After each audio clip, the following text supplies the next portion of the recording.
Hello, everybody, and welcome back to the Arc Anime Podcast. Today, we'll be covering a rather fun video I found. It's a bit on the older side, but I think that it's still very applicable to things I see in modern video essays about anime. And I think we'll be able to draw some very good insights about it. So today, I have with us our good friend Wivik, as always. Hey everyone, it's good to be here and good to be back on the podcast. Thank you, Wiv. We have ERO. What's up, y'all? It's Edo again. Always delightful. And finally, we have a special guest today, my good friend Amazil.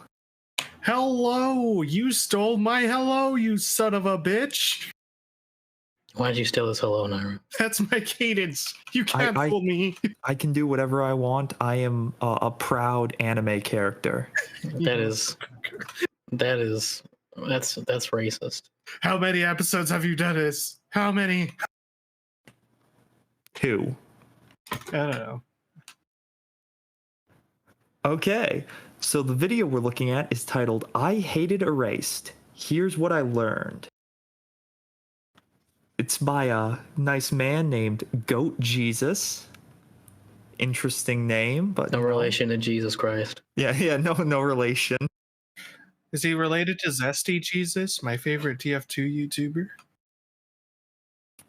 I think they're cousins. I have to ask. It's the furry brother. I wonder what Mr. West would have to say about his name. Oh, copyrighted. All right, but with that out of the way, why don't we just dive right in? Let's go. Hell yeah.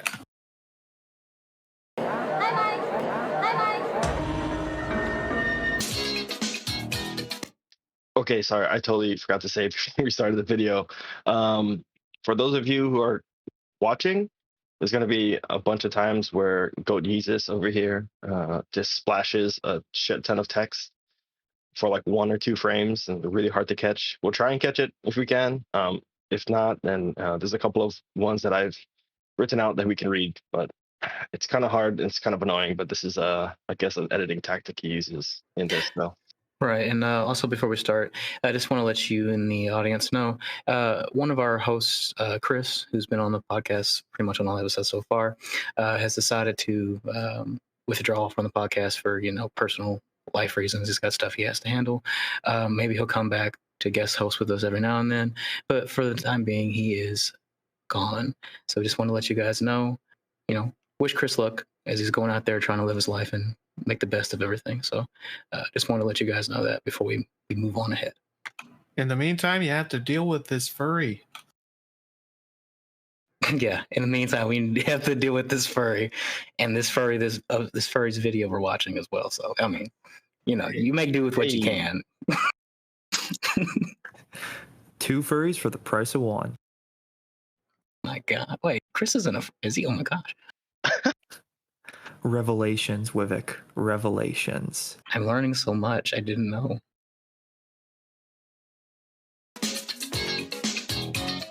I'm not pretending that I'm not biased with Erased. I think it's one of the worst shows I've seen in ages. That doesn't mean I didn't learn anything while watching it.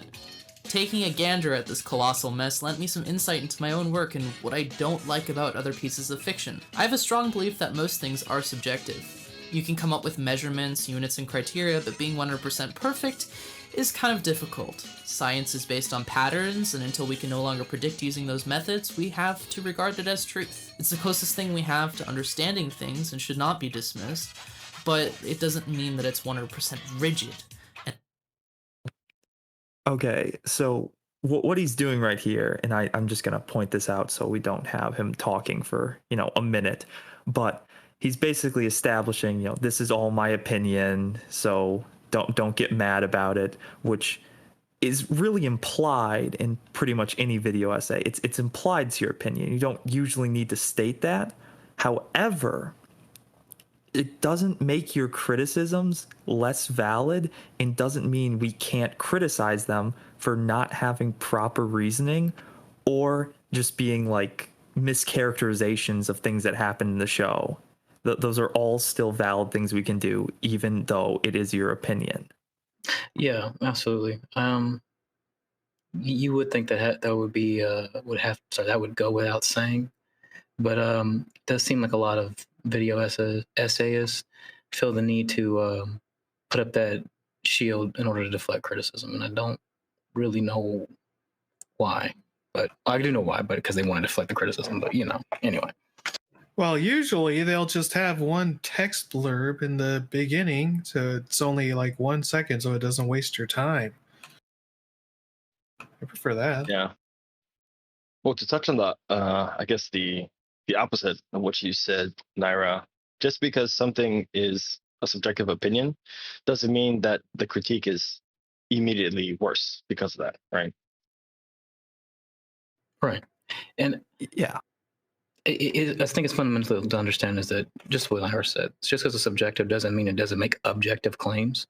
And then the objective nature of something can always be critiqued because you can look back at the source material, or there's some lens or standard that can be, not lens, but there's some standard that can be used to properly engage with those objective statements. And that's the basis for the criticism that you're making. And so that has to be looked at.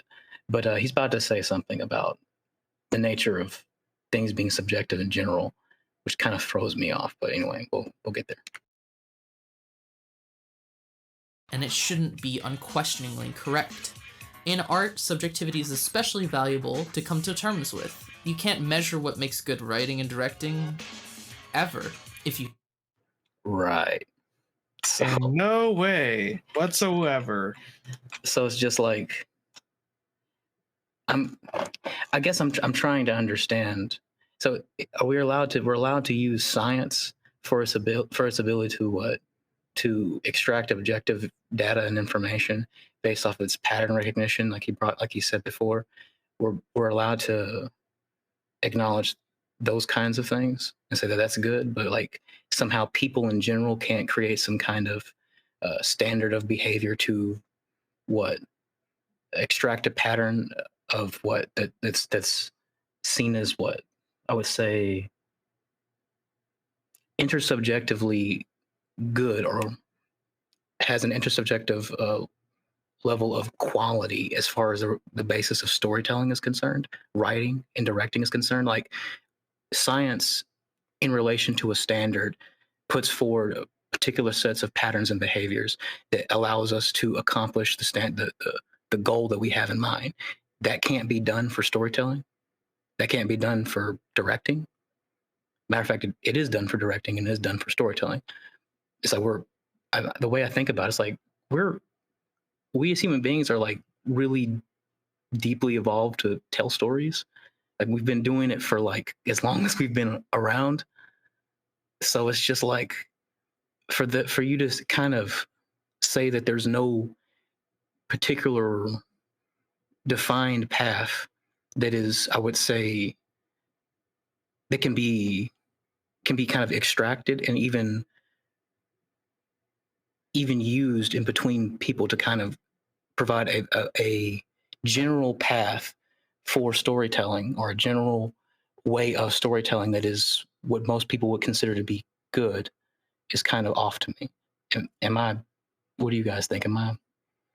Well, I mean, the man has pointed out the use of patterns as how we are able to observe data in nature and extrapolate objective data. And when you're talking, and to say that there is no way to have an objective measure of quality for storytelling it's either dishonest or naive, because the one way that a lot of people will criticize storytelling and directing is by the patterns that are observed, aka tropes. And if something has like it uses really shallow and uncreative tropes in their works, then is that not an objective opinion to have? Or is that not an objectively measurable way of saying that this is bad or it's uncreative? I'm actually glad you brought up tropes, Amzo, because I think that's a really big talking point later on in this video. But to touch back on what Wib is saying, in this like one sentence, he kind of so the first half he's talking about how when being a person who is an audience for any type of artistic work, you should kind of get comfortable with the idea of subjectivity and how that will shape your perspective, what you feel about certain things, how even the creator of this work, is moving through the development of that work. And that's like the first half of the sentence. And the second half of the sentence, somehow this goat uses separates creative works from pretty much everything else, right? In the previous passage, he's talking about how through science, we create a model of understanding, right? And even if that model of understanding isn't 100% correct, we use it because it is the closest thing we have to the limits of our understanding, right? And that model gets updated when we get new information, right? And so that model can move in an objective sense more towards the truth, right? But then, and science covers pretty much everything, right? And then he says, but except for creative works, you can't do that with it, which I don't agree with, and I don't think he doesn't even really make an argument for it here. Look, you are not allowed to criticize my fan comic. All right, it is everything is just my own opinion, and I am right. It is impenetrable. Screw you. Well, I guess to me, it's like if writing can't be, I don't know, there's not some standard of writing that can't be put forward in some ways. Like, well, why are people even listening to you, dude? What do you have to say something? Yeah. That's like, or I guess what I would say probably, that's probably not the correct thing to say. The correct thing to say is there some way to even look at what you're saying as far as how you're in relation to a goal? Like when you're putting together and constructing this video, is the statements and the sentences that you're writing, do they have a particular set pattern in a way that would be considered as quality as far as in relation to the goal that you have to communicate a criticism, to communicate a message, to communicate something, piece of information? Like, is that possible to observe? And is it possible to extrapolate that kind of set pattern and then apply that to other people as they communicate messages or as they make videos? Like, is that even possible? I mean, what process are you even engaging in that you're so blatantly just tearing down retroactively? Does that make sense? Yeah, but to give him some defense here, take a movie because I watched it recently, like Black Dynamite, where if you want to measure it against like the objective standards of what makes a good movie, consistent writing, no lack of plot holes, direction that makes you feel like you're in the movie, those types of things, it doesn't work with a movie like that because it's a parody. There's points where microphones are in view. There's scenes where Black Dynamite literally teleports in the scene. It's played as a joke, but like that movie it's great. It's really funny. It's really entertaining.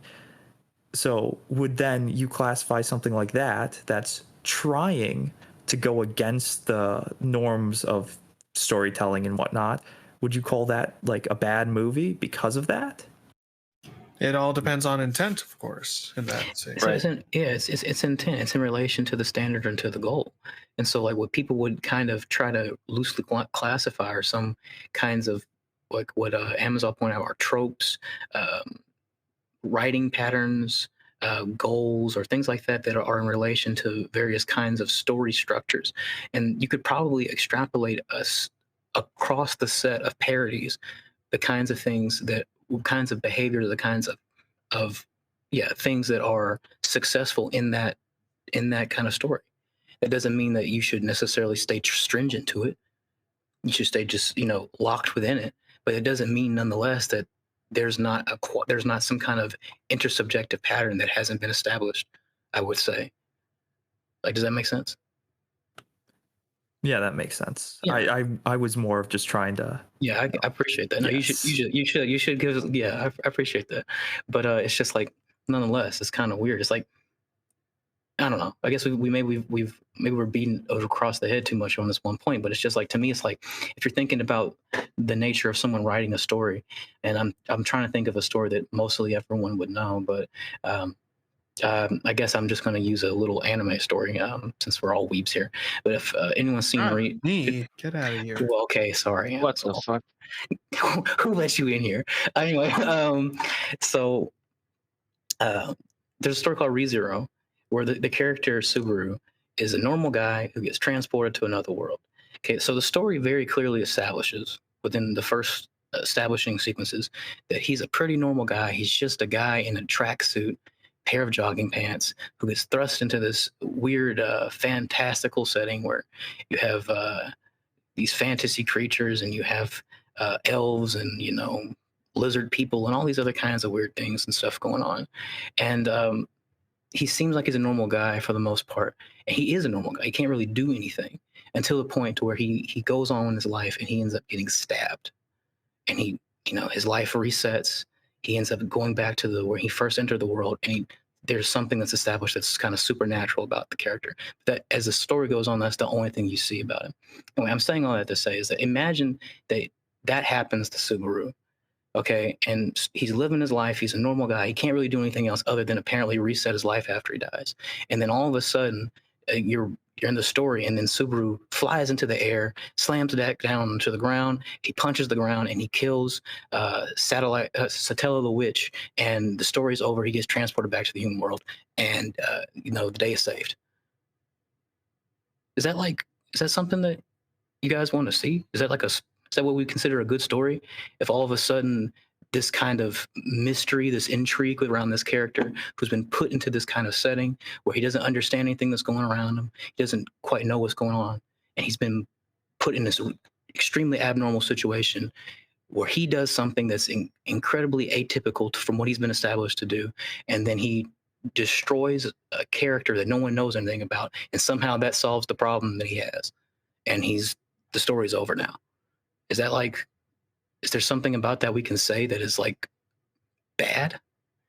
I will say it is quite bad to send a Subaru to another world. It'd be weird. Yeah, you that's all right. Yeah, you should send a Mitsubishi instead. I agree. Yeah, but actually, I would say that it does sound like something that, I don't know. You should ask Ryan Johnson how that's doing. Well, yeah, right. So I'm sorry. What do you guys think? Is what I'm saying makes sense? It's like there's anything we can say about the nature of that story as far as how it breaks the cohesive elements of what it establishes within I would say the first episode of the show, that's completely takes people outside of the narrative, that kind of is disjunctive to the story and the narrative structure, and then it's ultimately kind of just what is it called? What some might call just anticlimactic in a way, which most people don't consider to be good. Some people may consider anticlimactic things to be good, but like I said, it's about an intersubjective thing, and I think most people, you can establish a pattern amongst enough people to say that that's probably not something you can consider to be a good element of writing. Matter of fact, it's commonly criticized as something that is not a good element of writing. Could be wrong, but anyway. Well, see, in that example, this is actually where I would agree with Goat Jesus, where subjectivity matters a lot, especially when it comes to your intent or your perspective as a viewer or an audience of some kind of work, right? What are you looking at, and what do you care for? Because in a sense, I can see how something being kind of immersion breaking, a suspension of disbelief breaking, kind of Deus Ex Machina styled plot development, that being considered bad, but at the same time, it could be really good, right? If the intent of the author was to jar an audience out of following the flow of what was happening prior, then if that's exactly what it did to the audience, then that's actually a really good example of things working as intended, right? Right. So I could see that within an established structure that would point to that. Perhaps you can use it as a tool, but it's just in general, if all things being consistent, where stories usually have a start, a rise to the climax and then falling action and then a conclusion. Understanding that's the basic narrative structure of most things as it relates to storytelling.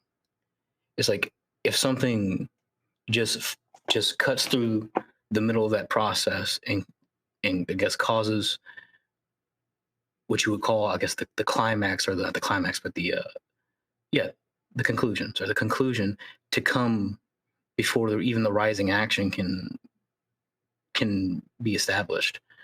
Is that what people will consider to be good? Once again, Can I you think consider? it really depends. I forget who did this video, but I think it was from one of the Comic Skates guys, and they did a video on Eastern storytelling versus Western storytelling. And one of the big things is that Western storytelling, as handed down from the Greeks and the Romans and stuff, has that typical, I guess, format that you just explained, right? There's some kind of intro, inciting incident. There's like rising action, all that stuff. There's a climax and there's a conclusion, right? But when you look at a lot of the epics and poetry, and even current day like slice of life anime, as an example, that's not really the point of a lot of these stories, right? The stories is just to see how a character moves through their life, right? There's no big plot thing. There's no like, okay, we gotta destroy the Death Star. It's just a problem shows up and a problem either gets dealt with or they just move past it, right? And they're completely different intents for telling a story. And I think that also kind of plays into how you should come into reviewing or critiquing any type of work, especially when it comes to some kind of story that has some plot structure and stuff like that.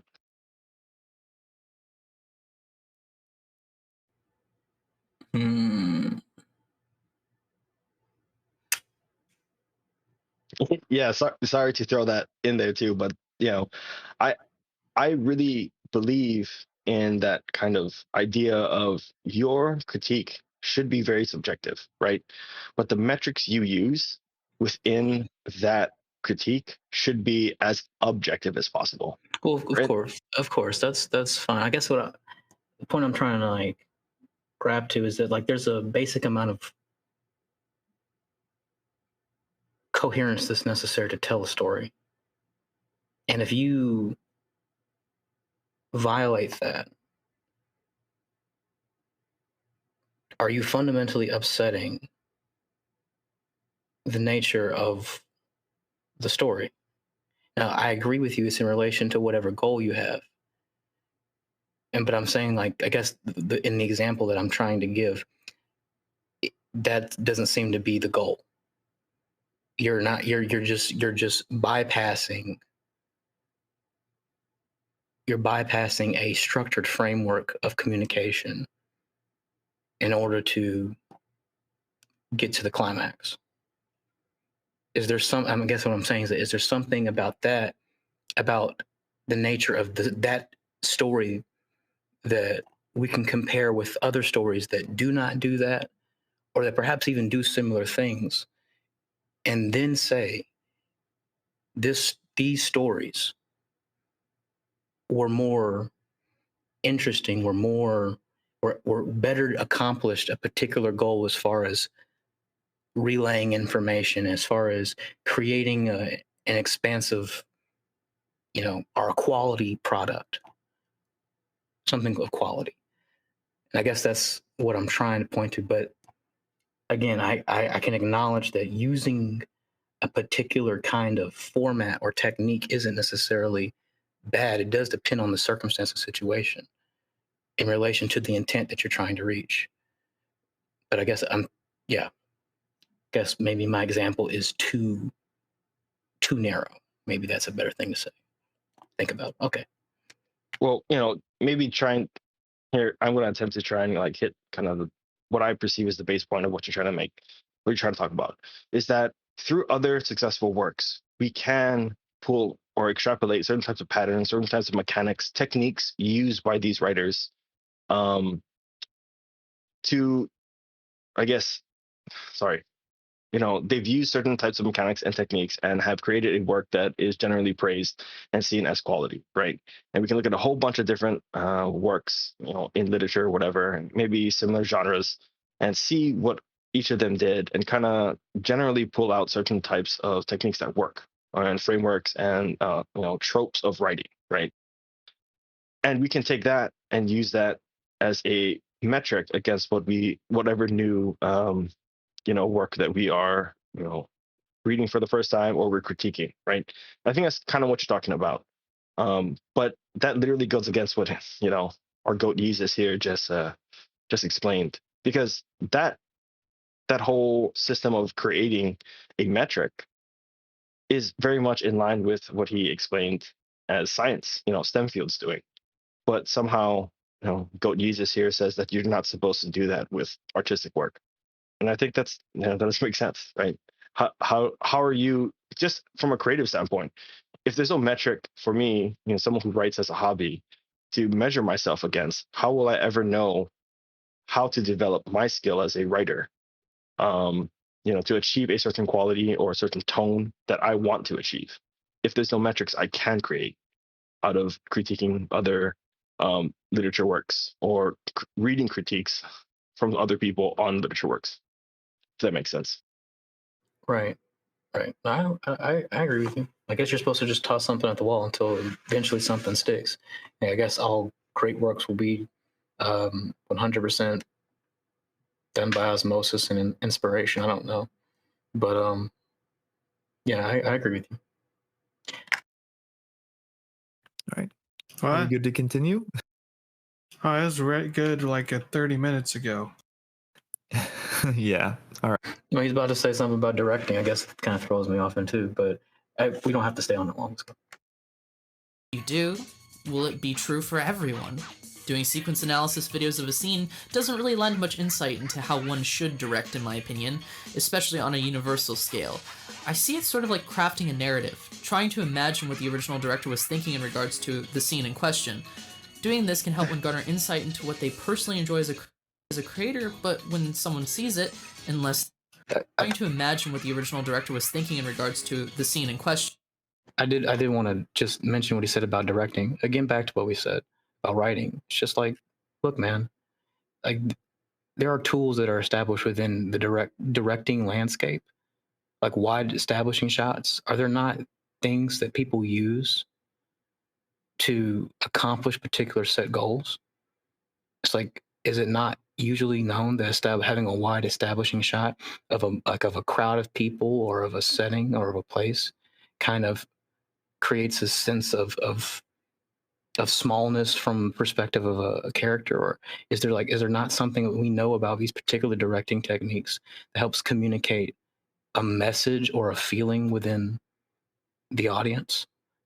And then people take these tools and they rearrange them, or they perhaps put a creative spin on them in some way to better communicate the story that's being told through the writing, or to communicate a vision of the story that the director sees.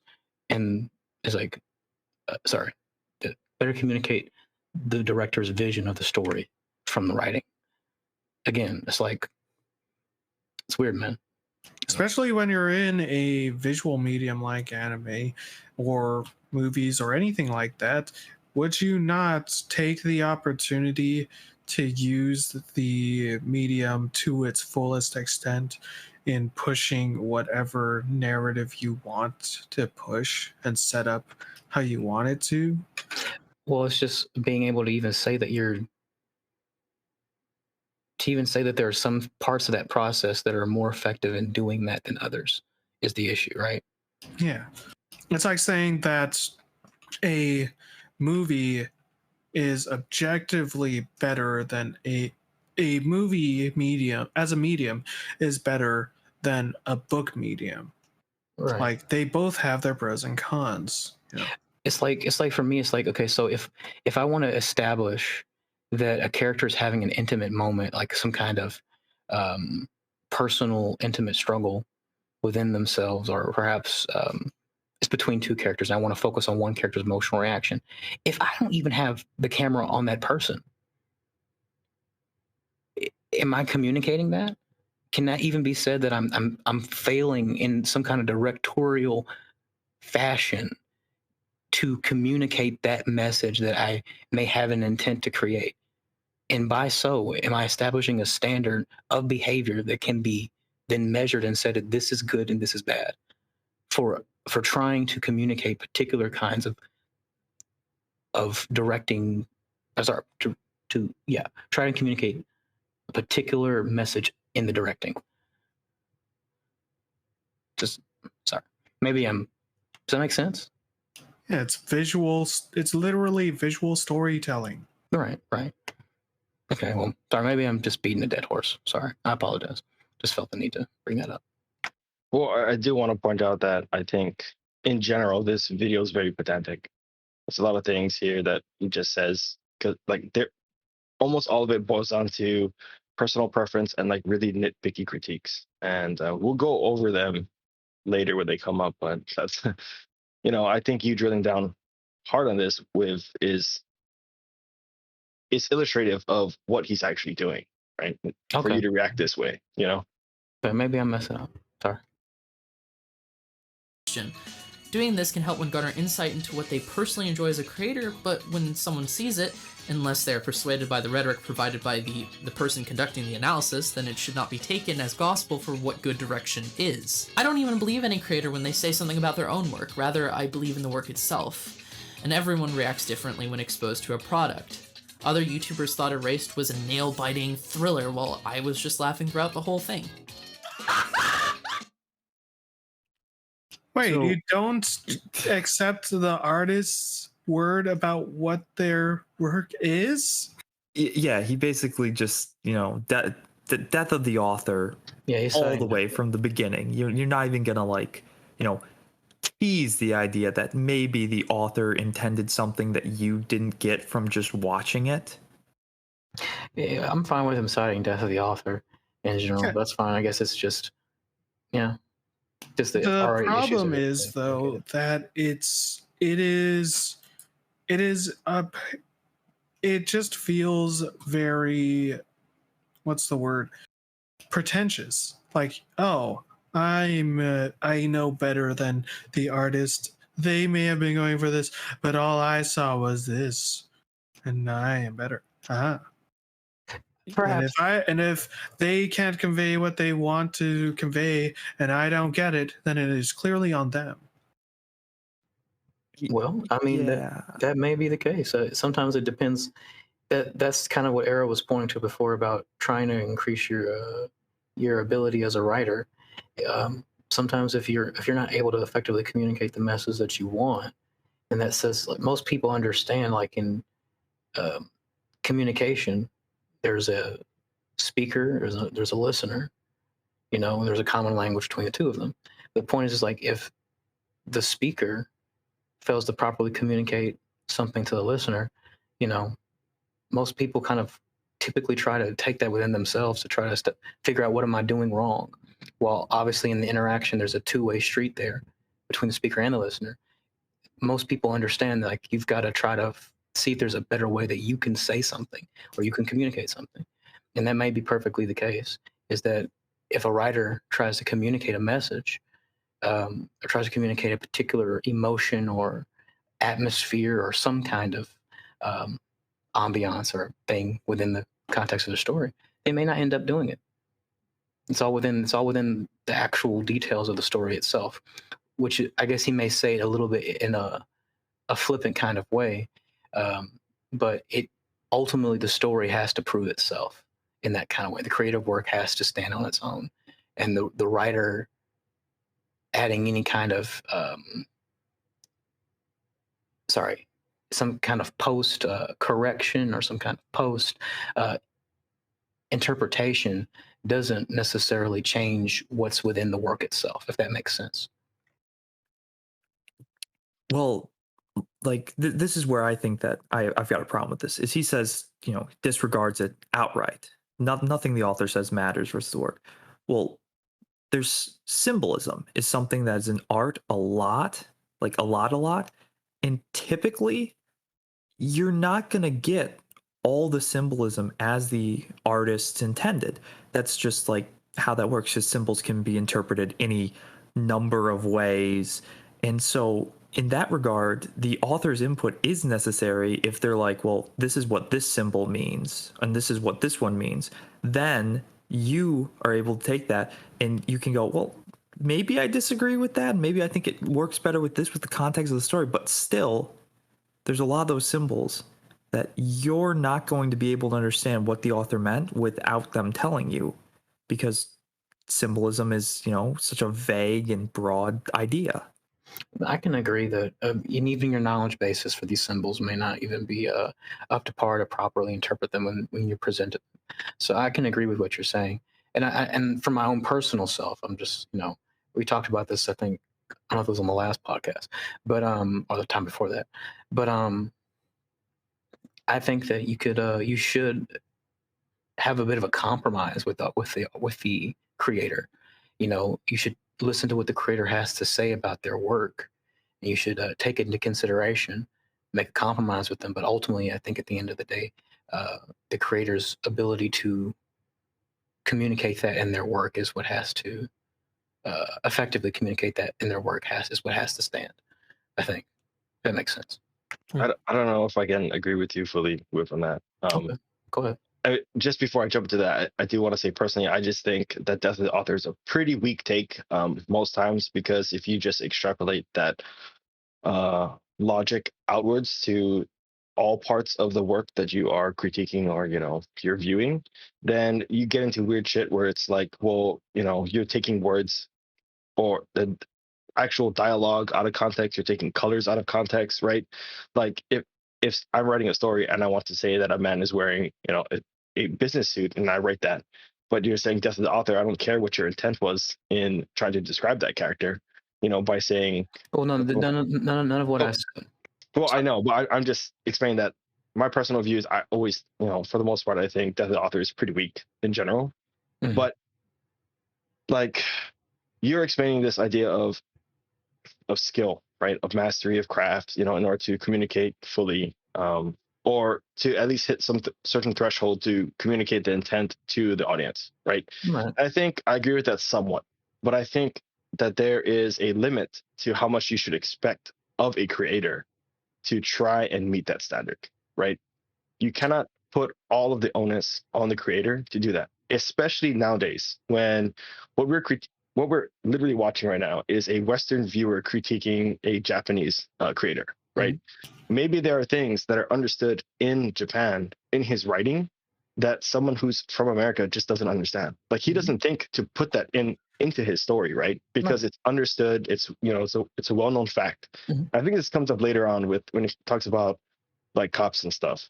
But the idea is that Go Jesus right now is kind of pointing to this and, well, if I didn't take it the way he wanted, the author wrote it to mean or intend to mean, then he did something wrong. When I'm not too sure I'm ready to say that that is the case, right? I think that there's some play.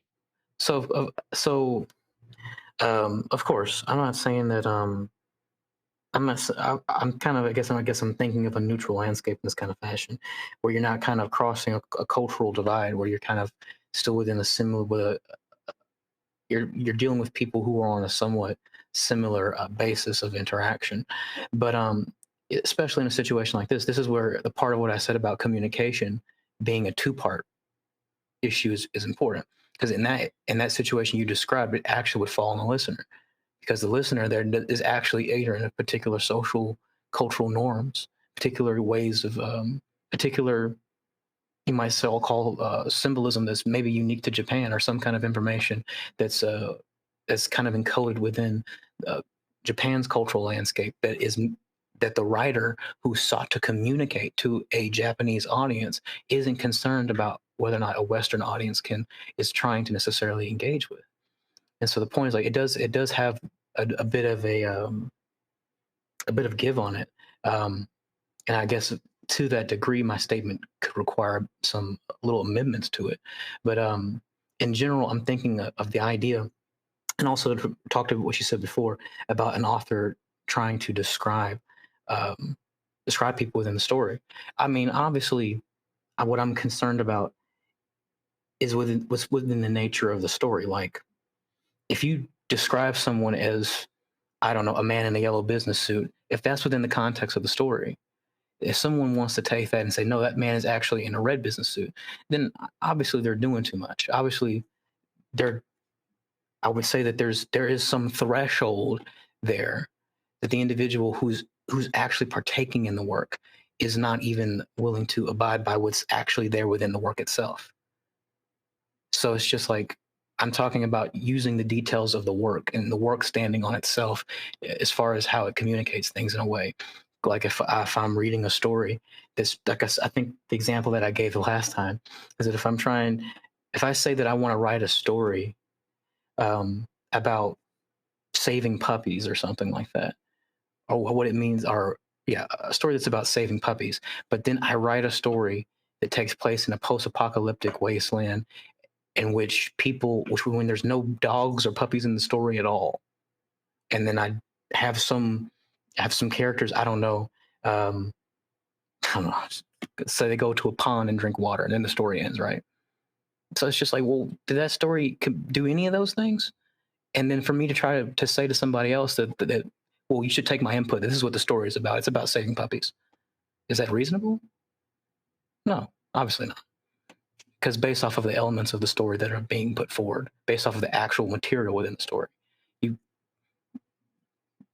not accomplishing that. And the author providing their perspective on that post story or post work doesn't change that fact. If that makes sense. I don't know. I think it's a case by case basis. Honestly, I'm hesitant to kind of cast that over all works, to be honest.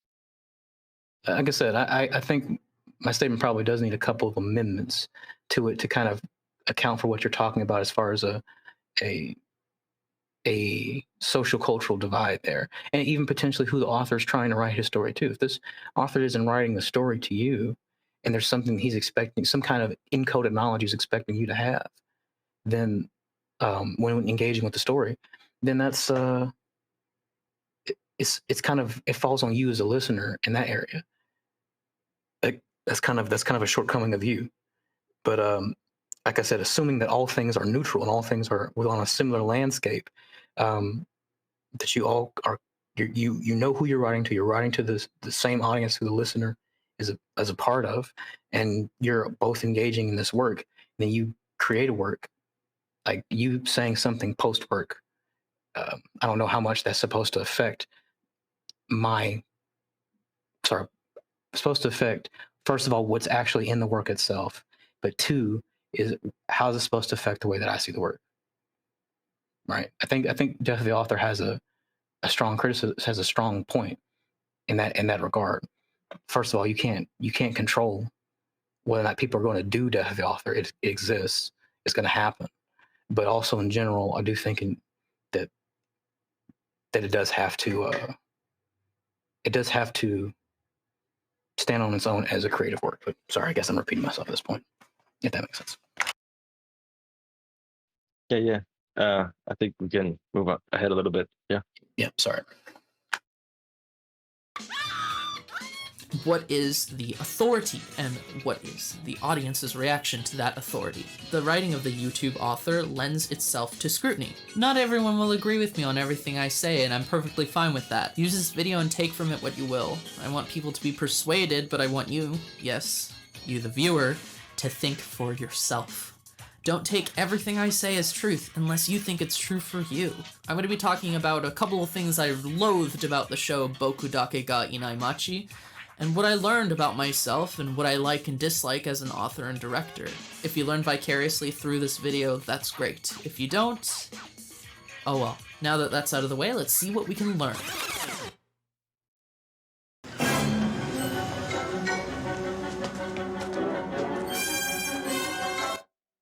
So all that really was just a preface. Yes. By the way, so it's just 2 minutes of preface. 2 minutes of just deflection. To deflect criticism. He has to bolster the shield. Okay, don't give I guess. the man a break. He's got a, yeah, I guess he does. He's got to divert power to shields, right? Okay, all right. Yeah, that's a I, for 2-minute one, am saving my energy for the actual attack. a 2-minute incantation should be a pretty strong shield break. I suppose so. We'll see how it goes. Hey, hey, hey, hey, hey, hey, hey, hey, stop! Little girl, stop! Look, I need a warrior. What the hell is this? One of the most important aspects to writing, at least I think so, is the world itself. The diegesis, as we call it in the academy. Erased is a period piece in the sense that it takes place in the later half of the... One of the most important aspects to writing, at least I think so, is the world itself. The diegesis is... So for the audience, he's put up a definition of diegesis on the screen. It says that the diegesis of a narrative is its entire created world or its time-space continuum. Just so the people who are listening can know what's being said.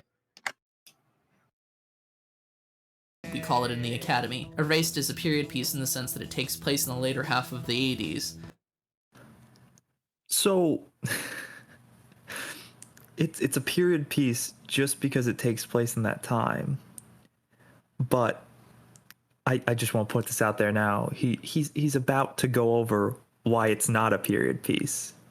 And I think it's funny that he, establishes that he thinks it is right now, just to say it's not, because it's not. And we'll let that play out.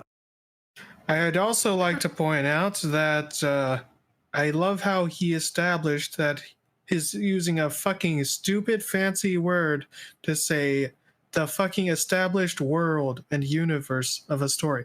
Why do you need to fucking make a word like that? What?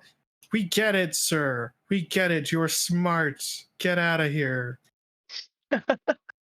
Yeah. Well, it's fine to use the word, but I guess he could have just said what you said and probably said it 2 words and probably solved the problem rather than having to take the time to explain what diegesis is. Personally, would Yeah. never really have thought the case based on my viewing of the series. If you told me that the setting was in the early 2000s in Japan, I would have completely bought it. Now, I can't be sure about the history of Japan at this time. I don't know if there was a spike in child abuse or murders or something, or if the case involving Satsuru's porn-loving friend was some kind of commentary on the legal system. I'm not familiar with... Goodness, that was quick. What was that? These are just blazed by. Also, I'd like to say that technically, even if it took place in the early 2000s, that's still a period piece. BCB at this point is now a period piece. Yeah, that definition of what a period piece is fucking dumb. Like, just because you stated the time in which a story is taking place does not automatically make it be a period piece. A focus of a period piece is about that time, right, in history, and where you really lean into the historical, cultural aspects of that time period. I think it's funny that he, brings up the murders and the thing about the legal system and whatnot. And we're gonna go back to that section where you put that thing up on screen because that was actually important. It kind of is, because he's talking out of his ass in one direction and then types something else in another. Stanton, it's the 310 text flash. If you can pop that up. I guess I'm just thinking, Isn't how does it- he even establish what a period piece is? If man, I'm sorry, I'm just thinking about some of the things he said so far. Oh wait, Stanton is back. Huh. You're done talking with Aiden. I wonder if there's is there a standard for how you? Sorry, go ahead. I'm just thinking. Okay, so in the video, Goat Jesus just said, I'm not sure if main characters, porn loving friend is I guess a nod to something that's happening in Japan when it comes to like sexual predators, whatever. And the text that he flashed for like 2 frames, it's really hard to stop on. In order to catch this, I literally had to go to 50% speed and like comb through it a couple times to actually catch this frame. Got it. Oh God. Okay. But what it My says cooking is, skills is unmatched. I'm sure it is, but I wouldn't be sure if it didn't I wouldn't be sure if I didn't do at least a bit of research on 2010's Japanese justice system. So as far as I'm concerned, it's not.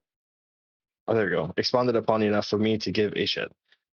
Do not use this as an example of how I'm wrong, or I will laugh at you, and you will feel ashamed of your words and your deeds. But it takes place in 1988. You said it took place in 88.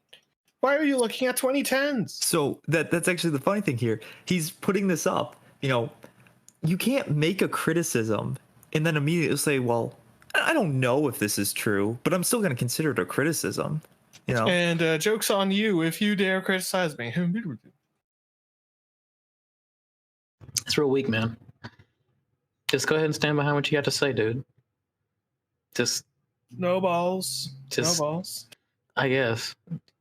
No need to toss rocks from glass houses, man. If you don't feel that confident in what you have to say, there's no need for this. Just don't say it. Or take it out, rewrite, redraft, and then say something that you feel confident in saying. This is kind of weird. I do think it's funny that like most of his video where he's actually speaking, it's in these long, eloquent sentences. And then this is like just, how a normal person would talk.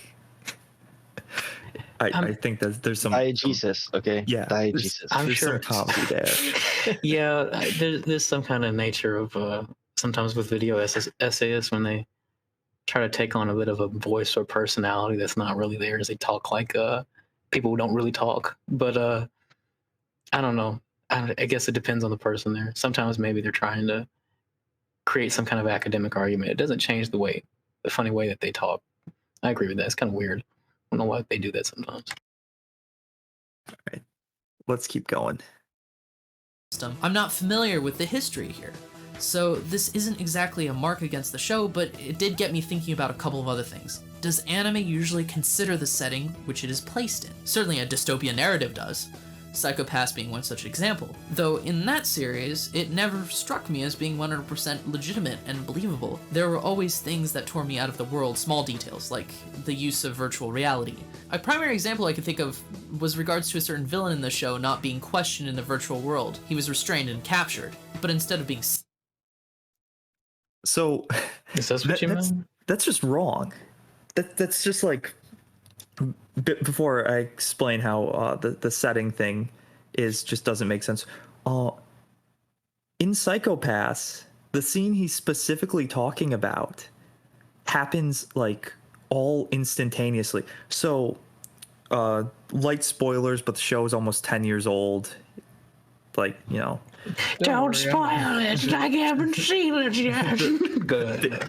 Basically, the main antagonist, he gets captured on top of this tower, and they put him in a transport to take him to the prison. And while he's in the transport, another character comes to talk to him and basically wants them to join him. So there is no place there for him to go into virtual reality. It's never even established if we can put people into virtual reality and, still interrogate. These aren't things that the show ever addresses. So I have no idea where this is coming from. It's just so far out of nowhere. Also, I don't know about you.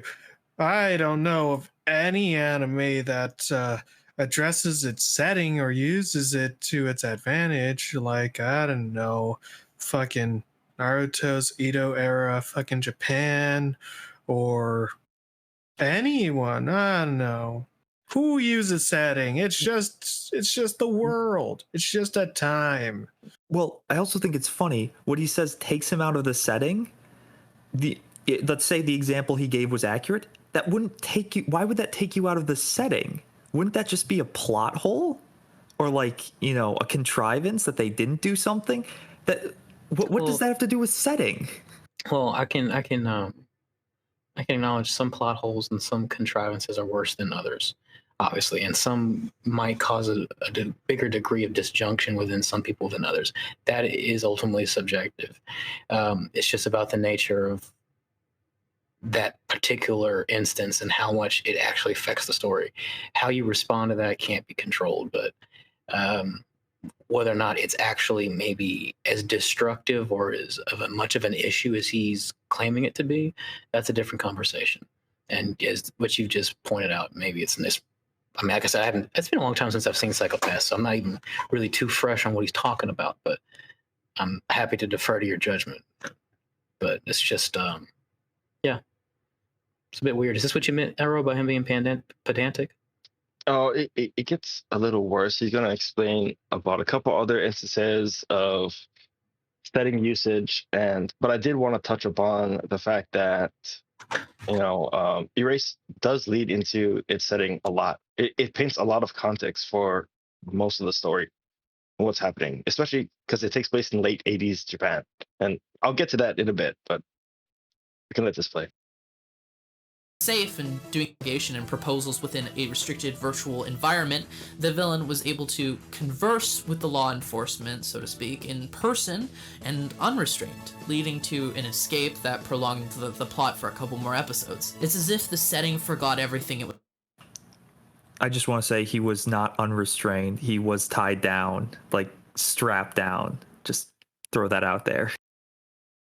Was capable of, but at least the world, the diegesis, was integral to the point of the show. By the same writer, Madoka Magica ignored its unspecified futuristic setting almost entirely. If you placed the series within a contemporary urban landscape, it would have made almost no difference to the themes and plot. The only reason I can think of to place it in such a time is for the sole reason of making it visually appealing. The director of Madoka Magica, Akiyuki Shibo, has dealt with contemporary settings in a visually striking way before. That is to say, he's managed to conjure up interesting visuals without a futuristic environment. What is the world? Now, I do want to ask, and this is something that comes up again and again in this video, what is the problem with a show not like indulging in its setting? Well, just to me, it seems like the setting is providing the basic framework for the more fantastical element of the story to make its appearance. It's like it's showing you that this is in some society that's not too far from current Japan. And even still, like, even if you have a contemporary story in a futuristic setting, like that, and you don't use the futuristic setting to like have like holograms or VR, like that doesn't detract from the actual content. Like you can still make a contemporary slice of life drama or something where about like rural people living in a rural town that's maybe outside of that futuristic setting, and we only ever get like glimpses or glances of the future or the futuristicness, and it still doesn't make it bad. That doesn't mean that it's a waste if you act creatively as a writer, and it depends on how you incorporate it. I don't know, maybe it does. I don't know. I've never fucking watched Madoka Magica. I'm not that gay. Can someone extrapolate on that? Well, okay, so I think Zoe, you really touched on a good point when you said incorporation, right? Every story has a setting, and it is up to the writer to see how much they want to incorporate the essence of what that setting is into the show, right? Most times, it'll just be there for light framing, blah blah blah. In Madoka's, as an example, the reason why it takes place in a future setting is to give distance from us, who we are today, right? And also give distance in a sense where, in a way, the story moves beyond the mundaneness of everyday life. We're talking about kind of, most of the mundane things all these characters do, we don't really see. It's just them in their supernatural context, maybe a little bit in school here and there. But the whole point in it, taking place in the future is to remove us from a sense of closeness to these characters. Or at least that's how I read it, right? And a lot To of allow times, for a more surreal environment, which is yeah, kind of needed for a magical girl story. yeah, and in that sense, the incorporation of that setting is very, very minimal, but it's there to add space and distance, and that's all it really was there for. So it's kind of a weird critique. As someone who likes to, throw around words like diegesis, I would expect this critiquer to kind of at least understand that intent that's happening. maybe I'm expecting too much. Yeah. Like, Look, I'm he trying to. may know Giants, but he doesn't know everything. Yeah. He said he's immune to criticism. Right? It's all subjective. He flashed Monogatari up there on the screen, and I'm just trying to think, because like Monogatari takes place in what appears to be modern Japan. So it's just like, what's the? I mean, I don't know outside of the fact that it's saying that it's taking place in modern Japan with all of Japan's modern problems as far as society and socialization is concerned, because Monogatari is heavily it's heavily psychologically based kind of story. It's a heavy character drama. It's like, I don't know what else the story setting does other than just tell you that. So, have you seen Arrow? Have you seen Monogatari? I have watched Madoka, and I've watched probably the first 2 seasons of Right. Bakemonogatari. Right. And so, yeah, the settings in both of those are very, very lightly used. They're not a very big component of the story that's trying to be told. Both of these are very, very heavy into character relationships, Right. character developments, and the drama that plays out because of the. Actually, in both series, both of them, it's the supernatural context in which these people are meeting and developing relationships in. Right. It's a supernatural element within the framing of the normal interaction that kind of creates the drama or the essence of the what's the word I'm thinking of the conflict that people are engaged with. So it's just like, yeah, I don't know. It's like, when I watch Monogatari, I don't care at all the fact that the setting is not so heavily used, but it just gives a light framing for understanding characters like Araragi, that he's essentially a normal Japanese guy.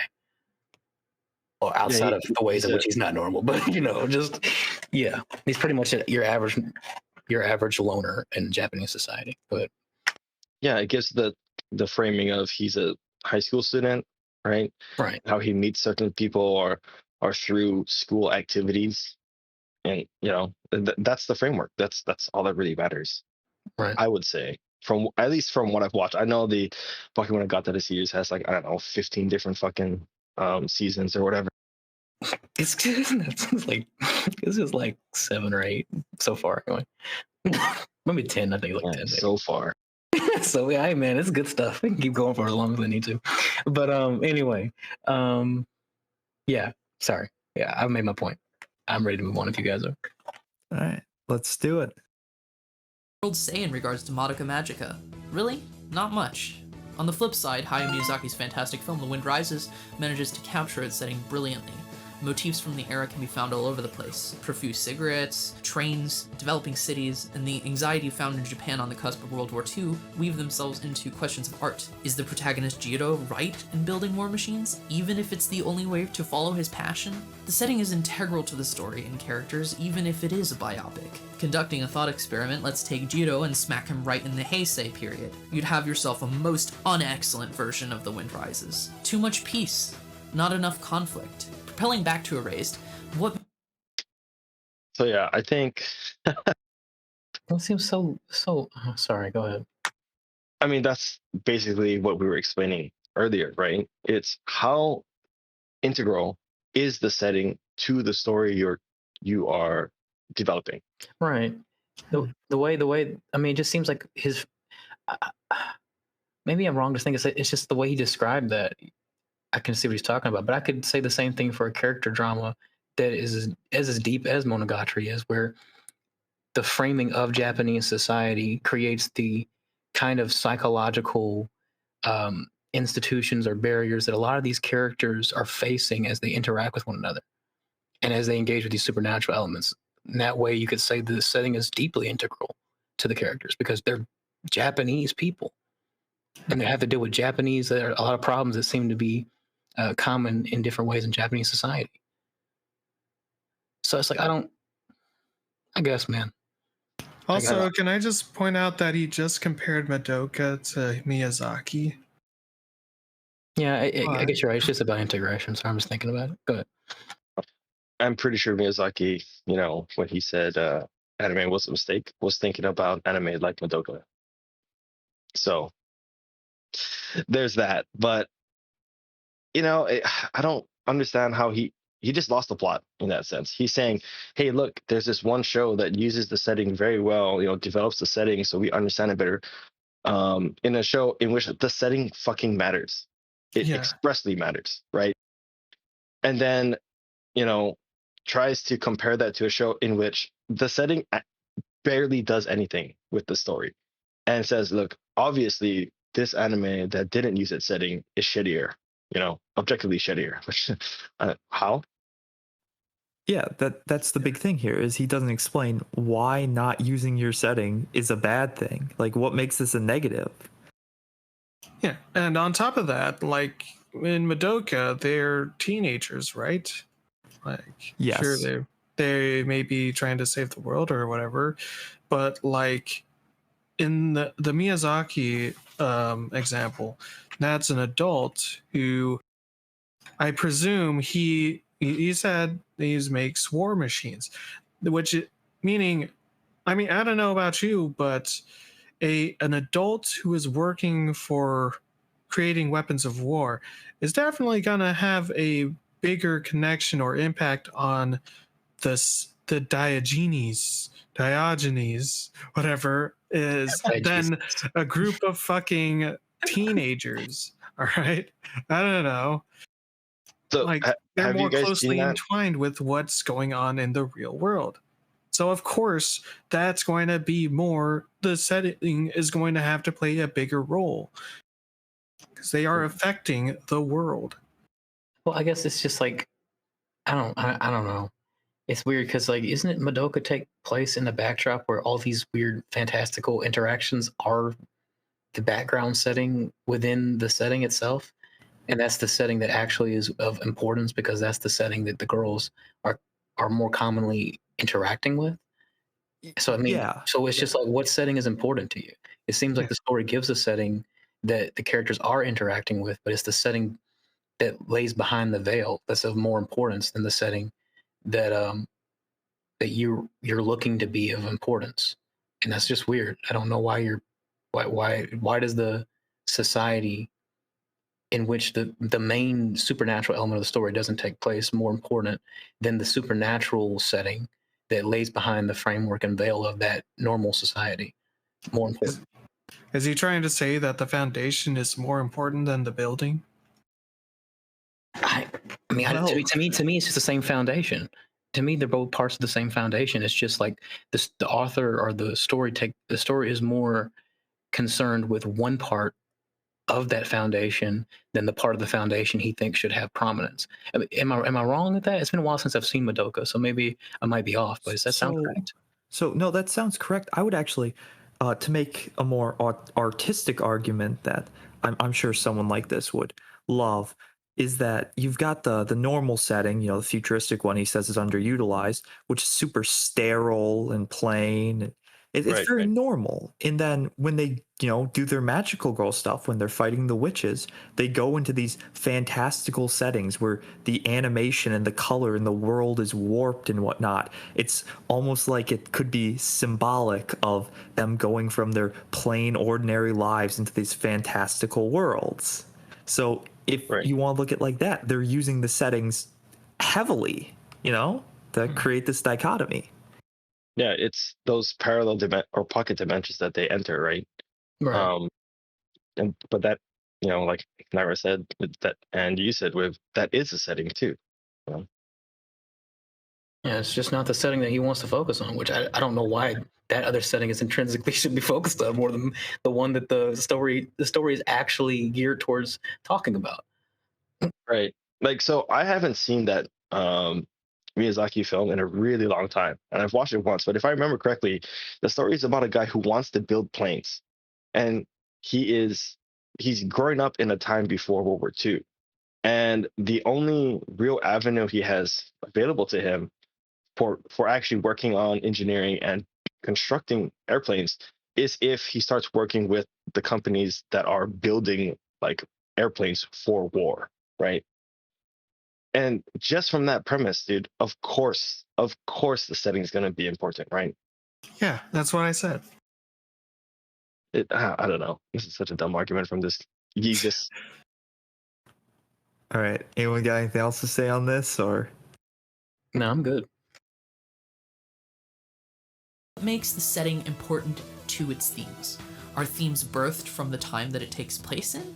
Are there many clues to indicate that it's 80s in Japan? I am unsure. I do know, however, that its use of the more modern era in Japan, taking place in the 2000s, is mishandled. Based on peer-reviewed analysis of the Japanese legal system today, forced confessions seem highly problematic. Usually they'll squeeze the confession out first, and then sometimes they'll investigate afterwards and possibly release the innocent party. But instead of Satoru being captured and going through a corrupt legal system before time traveling back, showing us the current issues across seas, Satoru just says the police can't be trusted. What does that have to do with, well, I mean, I think he's saying that I could be wrong. Maybe I should let you just finish the point you're gonna make. Go ahead. Sorry. so Wait, Naira, let him finish the sentence before you go. Sorry. this guy? Yeah. Okay. This guy. This guy. Trusted and leaves it at that. We also Okay, sorry. You can continue. I'll follow up with the text that flashed on screen after. Okay. So let's start with the Satoru saying the police can't be trusted thing. Okay, he says that because he realized very quickly that the person they're looking for must have some sort of influence with the police. Like he must have something going. Like the police are looking. God, there's so much here. The police are looking for Satoru because they think he killed his mom, and based on a witness who saw Satoru, that's not a huge jump to make that the police would assume that. So Satoru not trusting the police is because of, one, they think he's a killer with, a pretty good witness testimony, and two, because Satoru thinks that the killer knows, like, has some sort of influence here. So him saying the police can't be trusted has nothing to do with this legal system argument, which I don't know why. Why do you think that matters? Why do you think that the show needs to address what the current legal system in the country is? You need to explain that. And he doesn't. He just doesn't explain it. I think he's trying to say that it's fine that he be distrustful, but they should show why he's distrustful. And as you just said, he's got other reasons to be distrustful outside of the fundamental issues with Japan's legal proceedings or how it goes about acquiring information from people. Yeah. So, Stanton, if you could flash the 553 text up, and I'll give some context. So, the sentence he just finished, he explaining, why would he have a reason to say he doesn't trust the cops, right? And so he flashes his text up as he's saying this. That says, quote, I know why he says that. It's because his stupid friend got jailed. We actually don't see it, so yeah, right? End quote. Which is another thing, like what he just did prior with the other text, like splooge, where he says one thing as a critique, and then in the text he corrects himself, which goes against his initial critique.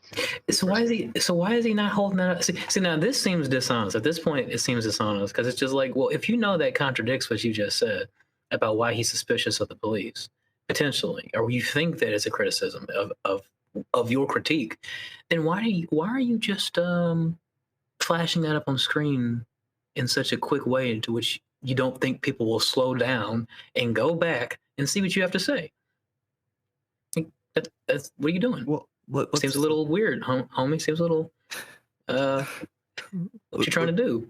Let's also point out really quickly that I don't know what he means by we don't see his friend get jailed. Like, there's multiple moments where Satsu's like, yeah, I need to save my friend from being wrongfully arrested. Like, And they flash back to when Sasori was even interrogated by the police as a child, asking about his friend.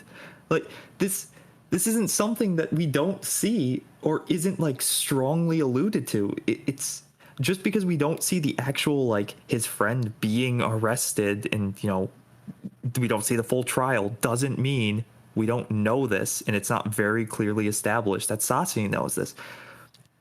Also, just one more thing. He keeps saying 2010s. The show takes place in 2005. I just want to make that clear. But he did his research on the year 2010, so Is this what he was trying to defend himself from before, as far as using 2010 criminal justice information? yeah. Is this the claim that he's protecting himself from? It's because it's just like, well, heck, man. So. I mean, so are you going to point and laugh at yourself because you just critiqued yourself and you just criticized yourself? I don't.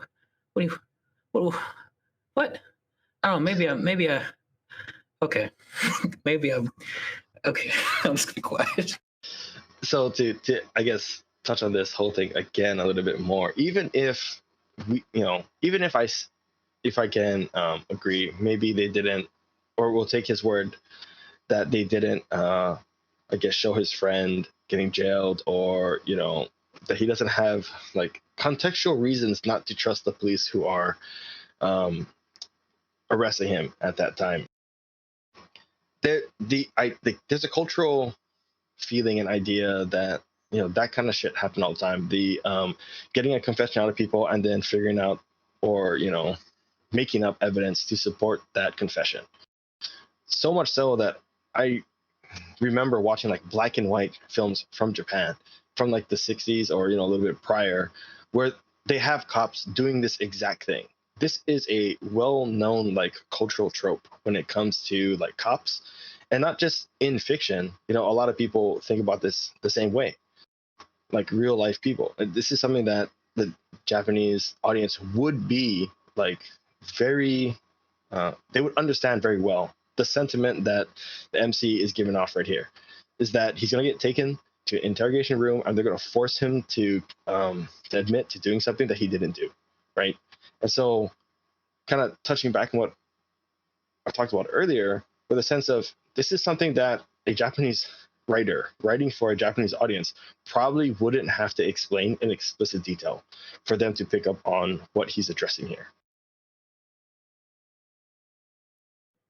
Yeah, I'm fine with that. Yeah.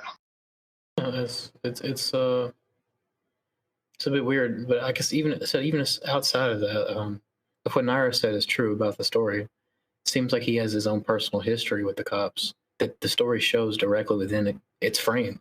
So even if you don't have that cultural standpoint or reference, you should still be able to look within the context of the story, and the story should stand on itself. So it's weird. I don't. His point that he's making is still off, even considering the objective elements of the story itself. So maybe I'll dive into it here. So the setting, because I forgot exactly what sentence he said, that made me want to like just dive all over the setting itself, right? So this story, for those who, or this anime, for those who haven't watched it or just listening in, it takes place in two different timelines, right? One in present day, which is supposed to be 2005, another one in like 1988. And a lot of the drama happens when he goes back in time as his younger self, and because there's something that happens at that time that he is trying to solve now that he has the opportunity to solve by going back in time. And there's a lot of things that are developments later in the story that I guess from someone in our time period would probably like be able to solve very, very quickly if we had like the technology and understanding of stuff we have today, or even in 2005, right?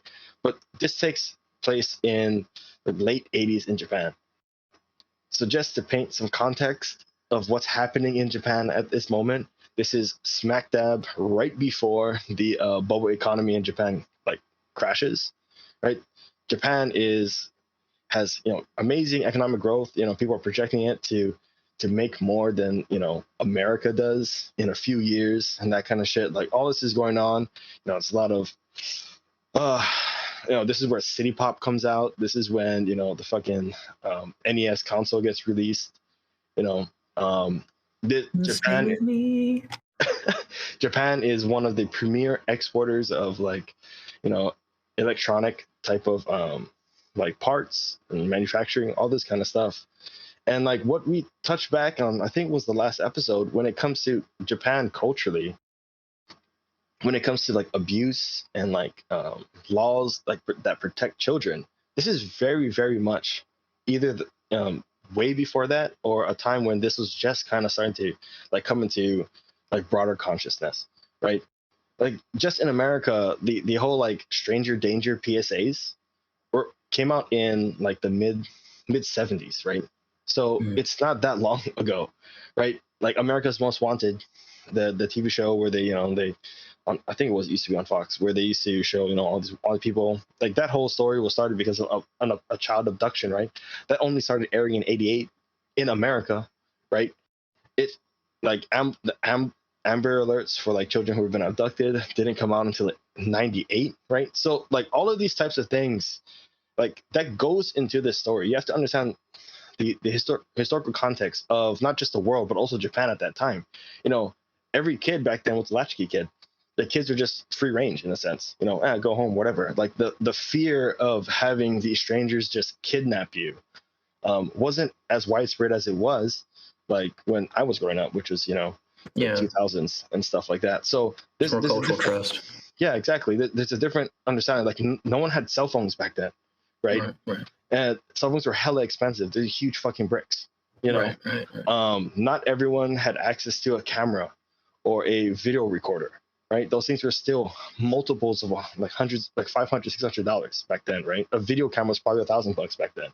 So like he'll bring this up later, but the fact that this takes place in the late 80s is actually super important to the developments of like the problems that happen in this story. So he won't give it a fair shake, unfortunately, as we'll see. But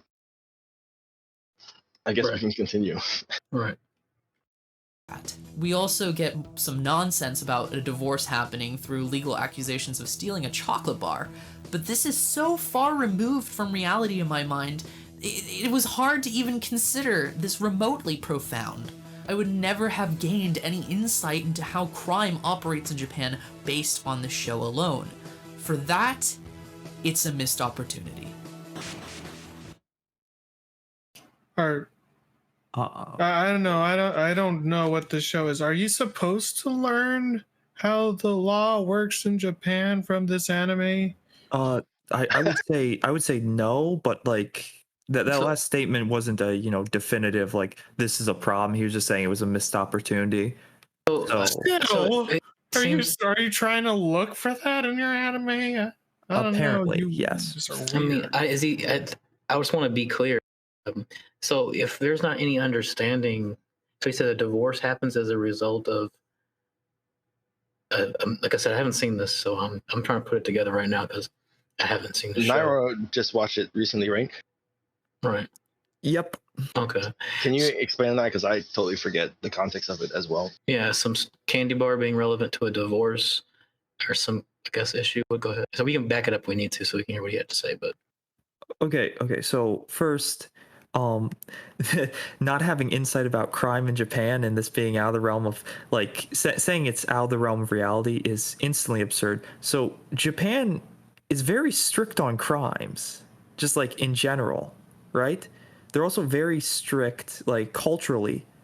They don't like people who are criminals. So someone stole a candy bar and they went to court for it, right? So they got labeled a criminal. They got labeled a thief. And that caused her husband to divorce her because he didn't want to be married to someone who had that label attached to him. And that's a cultural thing. So like disregarding it as comical after saying and then saying, well, it doesn't give me any representation of what Japan is like. That's like that's just being dismissive. Yeah. So okay, I thought there was some kind of issue as far as the story as it may relate to understanding crimes or misdemeanors or how that stuff is enacted. But if he's just talking about Japan's general kind of, I don't want to call it stale, but kind of puritanism in that way, where they're very anti-criminal or anti-deviant, then yeah, that's just cultural. People don't like that kind of stuff at all. This also isn't like a, why am I thinking of it? It's not a legal analysis show, you know, like I don't, if you went into this expecting to see a whole bunch of talks about laws and criminal justice and all this stuff, I don't know what to say. That's just like the wrong mindset to go into the show with. So the reasonable point of his argument is like, I'm not wrong in assuming Erased is also fundamentally a mystery story, right? Because you're trying to figure out who did it. Kind of. So Sort he of. talks about this in the next segment, but I would not classify it as a mystery. Well, does it have mystery elements in which you're trying to? There There's is a thriller mystery. elements. There is a mystery in the show, but the show itself barely focuses on it. Okay. But by the time the characters decide, oh, we actually want to figure this out, you basically are told. They basically are just told, yeah, this person's the killer. Okay. Well, I'm saying that to say, in general, like in a mystery story, you need particular pieces of information given to you or slowly drip fed to you, or drip fed to you, uh, as the listener or as the audience member, and so you can properly have the information and details to put together whatever elements of the story that you're engaging with. And the point that I'm making is that I can see the reasonable manifestation of his argument is that if something as far as the legal system is relevant to the story, is relevant to people understanding the interactions in the story, then I could see a point being made that, well, they could have brought this out and that would have helped make things like 15 times more clear. But in the situation that you're talking about, as far as the nature of a candy bar being stolen and leading to a divorce, all you need to do is watch enough anime, or you need to just indulge yourself even a little bit in some of the things outside of anime as far as Japan's culture is concerned, to understand that Japan is heavily anti-deviant. They're heavily kind of conformist in that fashion. And so it's just like, you don't really need the story to also concern the fact that it's not really, like, it's like you said before, Arrow, it is told to a Japanese audience who already understands this kind of cultural framework. But in general, it's like you don't really need the story to go into all this specific information about law or laws or systems if they're not relevant to actually figuring out the character's motivations or actions are explaining those things. I can see the point in which his point becomes relevant, but it's not relevant as it actually pertains to the objective factual information within the show, if that makes sense. It's not relevant in almost any sense. You know, like, by adding in that information, how would the story be better? How would this plot be more well developed? And I can't figure out a way in which it would be, because that's not the focus of this story. What it really boils down to is a character is given a second chance to write something that has affected him psychologically for most of his life. And what is he going to do? That's really, like, most of the story is that right there. So how explaining about certain laws, criminal laws in Japan, is going to service that intent, I have no fucking clue.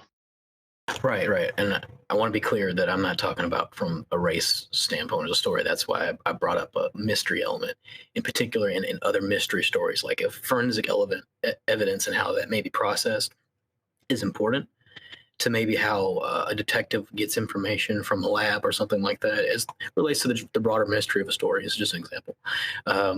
Then maybe perhaps divulging a little bit of that information about processes, it might be a little important for tracking the mystery.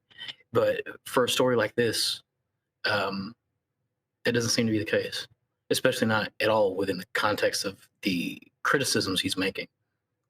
Sorry if that makes sense.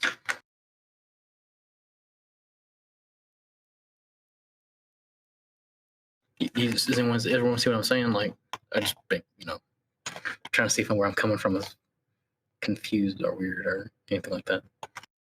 What are we talking about?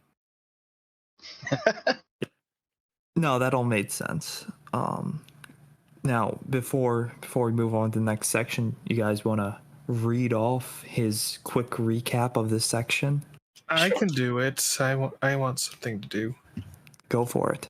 Quick rundown of part 2. Period pieces can be interesting. Don't ignore the setting if it's an interesting one. But interesting is a subjective term, so I don't know. Build the feelings of the time into the story and characters if possible. Tie the period into contemporary social commentary. It'll be more relevant to a modern audience. That always works. Albeit, you'd be running the risk of it becoming dated in the future if mishandled, or being dated in the now. Those sound terrible. I don't know. That doesn't really. Do I really need? I don't know. I'm doing a drama comic that takes place in the year 2008. Do I really need to talk about Obama? Like, is that really necessary? Do I need to bring up race politics when it doesn't really matter? I don't know. Well, I think maybe. Who knows? Maybe. Well, if possible, But isn't it all Obama's fault, though? Not this time. Not this one. This is all just the characters. All right. Colored me shocked. Guys ready to go? Yes. Sure.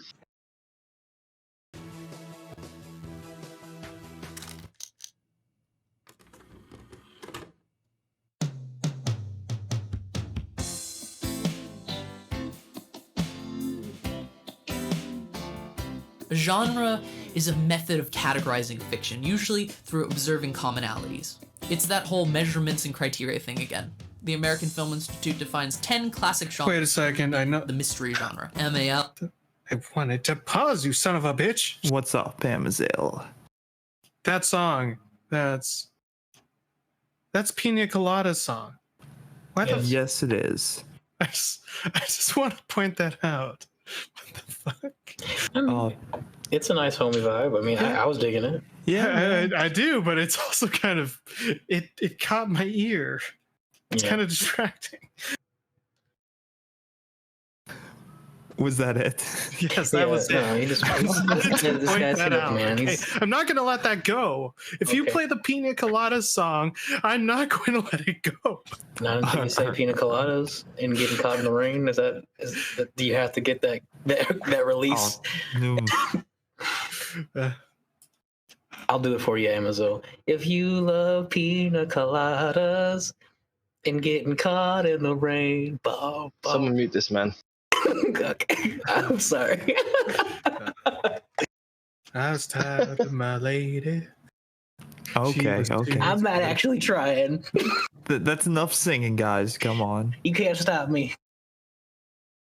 All right. Let's go ahead. Let's go ahead. Hell, otherwise known as My Anime List, categorizes Erased as a mystery, psychological, seinen, supernatural show. Regardless of the fantasy elements, there is a mystery here in Erased, and it does count in this genre. The killer is this guy, the creepy-ass teacher. Me and my friend Phil were so keyed in on the fact that this was the villain in the very first scene he was in, I eventually would go on to dismiss it because it was just so obvious. Wait, this guy might be the killer. Yeah, he looks very much like the kid. Did we really need that shot? I don't know, that was kind of ambiguous. No. It's a dumb shot. It's like either the show is trying to make us think he's the villain on purpose to mislead us, so it's a red herring, or why won't it pause? That's stupid. Anyway, you can't fool me. That's Charlie. That's fucking Penguin Z and Zero. Who? Anyone? You mean the guy he's talking to? Yeah, that guy totally talks like fucking Charlie. Critical. Oh yeah, I don't know. Because his name is Phil. Maybe his name isn't Charlie. It's Phil. Okay. He sounded different enough. Right. Can't fool me. I got my eye on this guy. All right. Well, keep your eyes up peeled. or he totally is and the show is just dumb. Usually mysteries aren't this obvious. It turns out that he really was whodunit and that I simply gave the director too much credit. The idea of a mystery to me is misleading the audience, but in a way that doesn't make you feel cheated at the end. If you do... So, once again, what's the problem with, revealing your villain early? As a mystery, it could be better if they didn't, but you have to tell us why revealing your villain, making it very obvious, is a bad thing. I actually have a personal point about this, because I am writing a quasi mystery right now in False Idol. The initial mystery is that there's a person that's gone missing, and this group goes to try and find her, and it's quite obvious right from the jump where she is or what is going on or why she ran away, and it doesn't take a genius to figure it out. In fact, it's even blatantly said early what is probably happening. The real mystery, though, the real story is why is she doing it, what's going on, and that's where the real mystery is. That's where you can build off that. You fake it out by saying, okay, that's one mystery solved, but now you have a bunch of other questions that that you should also be thinking about, and here's a few more problems to keep your interest. That's how you can build that. You don't have, sure, you can show your hand. It's even a little trope, I think, in a few shows where you have a guy at a poker table and he reveals his hand, but he still has the upper hand and it's still tense. That doesn't minimize it. You can still work with an open hand. In fact, it can be especially if you're very creative, you can do so very effectively. That doesn't a bad thing make. Well, of course, I think usually in mystery stories, if the issue is if the issue is put forward in some kind of standard dynamic where I guess he's reading this in, where it's about a whodunit kind of story, if there's a murder or something, and then you're trying to figure out, who did it, who's the guy that's responsible. If that's revealed early on in the story or within a point where then you haven't reached the climax of the story, not climax, but the conclusion of the story, or towards the conclusion. No, it's the climax. That would be the climax. Sorry, incorrect. The climax of the story. Then that's usually meaning that the focus of the story is shifting to some other element of mystery within the framework of the story, whether that's figuring out how the detective or the individuals involved figure out who the murderer is, or if that's in the situation where you said where the story is the deeper there's a deeper mystery that's revealed through the revealing of that one mystery, and there's you're considering some deeper implications about the characters involved, and so you're still trying to figure out that, and so it's not necessarily intrinsically wrapped around that one element, even within the mystery itself. Yeah, exactly. Yeah, and this Naira, is you were going to say something, I think? Oh, yeah, sorry. No, I wasn't. Oh, okay, never mind. I was wrong. Go on. Okay. What's it called? This is kind of why I would push back on that mystery label on this show. It doesn't really, honestly, from my point of view, try to obfuscate who the killer is. I think it's closer to a thriller if you had to put one of those labels on, because the tension is actually built by the wavering of the MC and his friends. That the fact that they know who the killer is, and in a sense they probably have enough to prove it, but they are choosing not to because of their own personal feelings, right? And that's where that tension comes from. It's like, dude, you guys know who this is, but you're choosing not to because he was nice to you or whatever at some point in your life. Completely, you're purposely blinding yourself to this, or at least the MC is doing that within this story. So it's kind of weird to be like, well, if they just told us who it was, then it's a dumb like mystery. Well, like I wouldn't really categorize it as mystery because of that. It's more that the like Amasil said, like they're showing their hand, and what is developed after that is how the other characters go about trying to, or getting to a point where they are at the point where they can go out and say, yeah, actually this guy's the killer, or you know what I mean. And that wavering that these characters have builds a lot of like anxiety, drama, and tension in the story. Right. So it seems like the conflict isn't necessarily based in figuring out the mystery or who's done it. The issue is mainly in the psychological relationships these characters have to one another as it relates and surrounds this general mystery. And so it's just like once that mystery is found out, they can still just go deeper into that psychological thriller or drama between these characters. You're not fundamentally, I don't know. You're not fundamentally ruining the basis of what the story is even initially set up to be. That makes sense.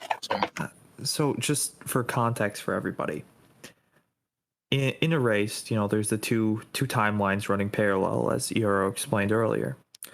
Whenever the main character is in the past, all he wants to do is stop the murders from happening. He's not concerned with figuring out who the killer is. And every time he's in the present, all he's trying to do is figure out who the killer is.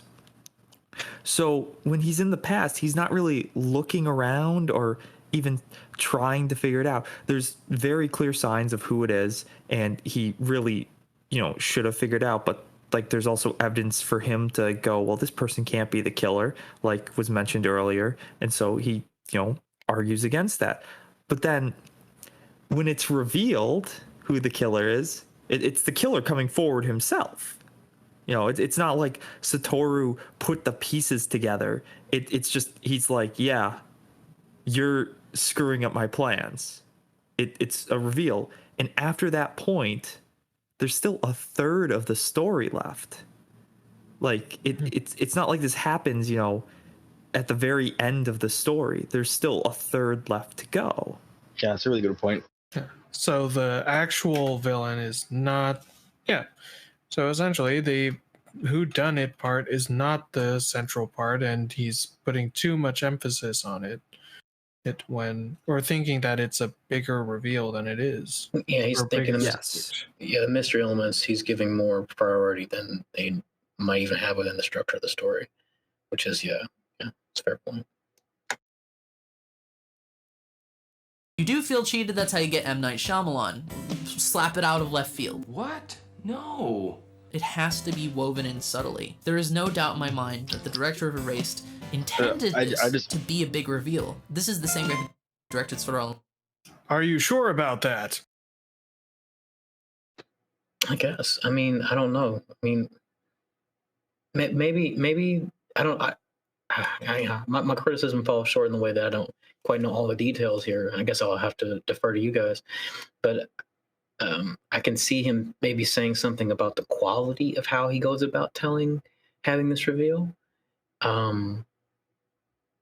Like I said, maybe the whole point is that he wants there to be some great reveal as a result of having what did J.J. Abrams call them? He wants the mystery box revealed. Mystery box. As a result of the breadcrumbs kind of being sprinkled all around in different directions.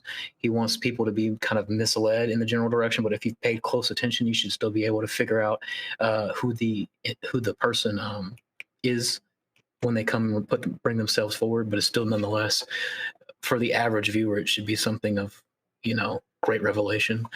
I guess you can make some criticism alongst that dimension, but if the fundamental basis of the story isn't really centered around that mystery, then to me it's just like, well, the guy's telling a different story, man. I guess it could have increased the quality of the story, but it's just like, it doesn't mean that the quality of the story is lessened for it.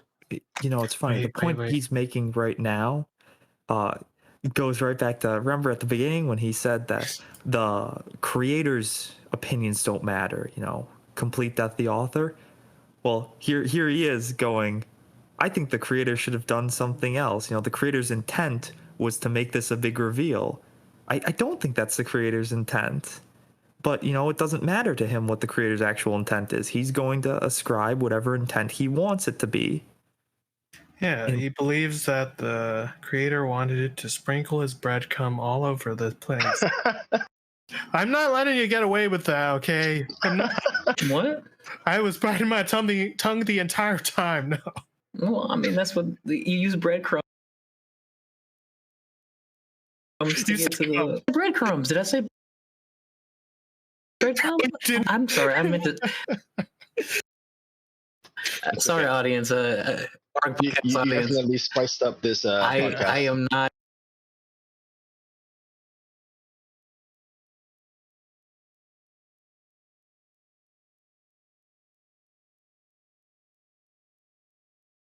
Degenerate. You tell me what that is, Ariel. Help me understand. Well, It's what my avian furry friends like to eat. Okay. Oh boy. Oh boy. no. All right. Okay, all right. We're gonna move on. Okay. Let's get into some furry Oh, God. territory. Okay. Who let him in here?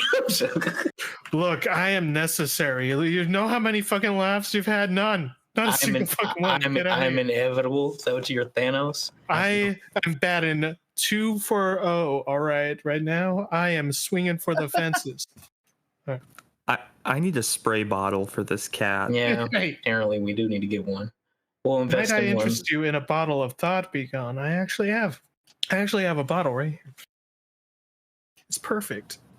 Yeah, we're just gonna keep going. I didn't know that you could have a liquid form of responsibility. Is that? Can you carry that around? No, it's just a bottle of spritz. It's just a water bottle that you spritz at people. Spritz them out of thought. They be gone in a second. If it don't work, repeat as necessary until they are gone. Okay. All right. Sorry. That was a really good joke, Wivik. Okay, I'm just saying. I figure accountability is how you get rid of a thought. Sorry. All right. Let's go. Line 2, a show that revealed who the killer was in the opening and then pretended like it was a huge twist later down the road. Even if the director didn't make the opening himself, it slipped through the cracks and he should have prevented it as the director. But we don't even need to look at his previous work to know that he's trying to set up He's a so mystery. evil. Red eyes are stylization used in various places to show and mislead us into thinking that there are other possibilities of who done it. Blondie here artificially has darker shadows over his eyes in this one scene just to mislead us. There really isn't a payoff to this otherwise. If Erased intended to be obvious, it should have handled it like the film Touch of Evil, where the villain was pretty much outright stated to be Orson Welles at the beginning, even if the characters themselves are unsure. The audience never doubts.